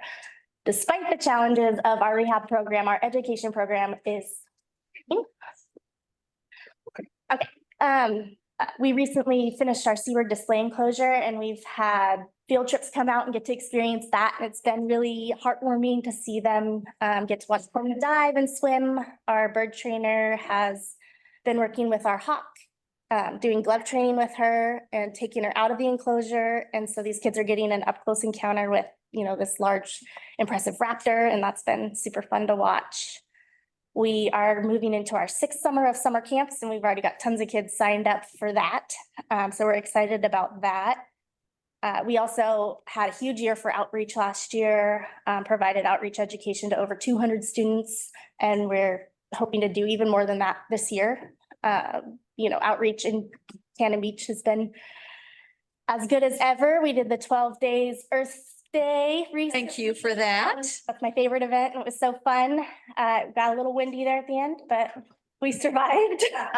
But takedown. Yeah, a little bit. And then the cottage tour, and that's a fun crowd. We did the Puffin Welcome this year, and we're actually working with HRAP. We're working with Kelly to come up with an agreement, a partnering agreement.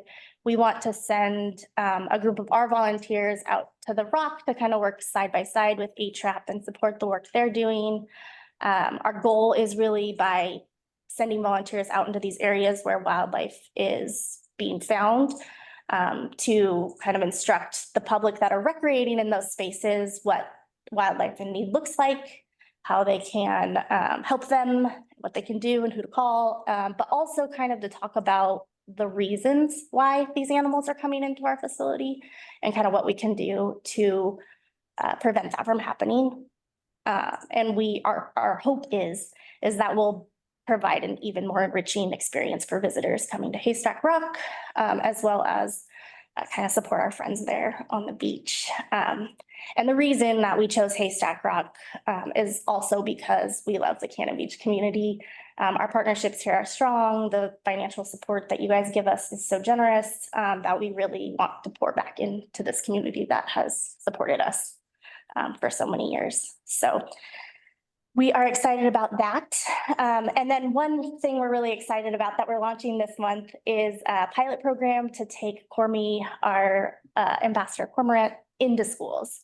So we have a 4th grade teacher that we know, that we're familiar with at Lewis and Clark, that's going to let us try it out in her classroom and see how it goes.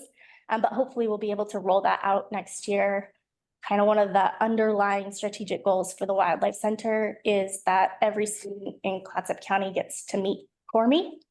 And the reason being is we kind of have a focus on these animals that people kind of see as common or vilify even, to kind of give kids this experience where they understand that these animals are smart, they're important, they're beautiful, and kind of create that compassion at a young age.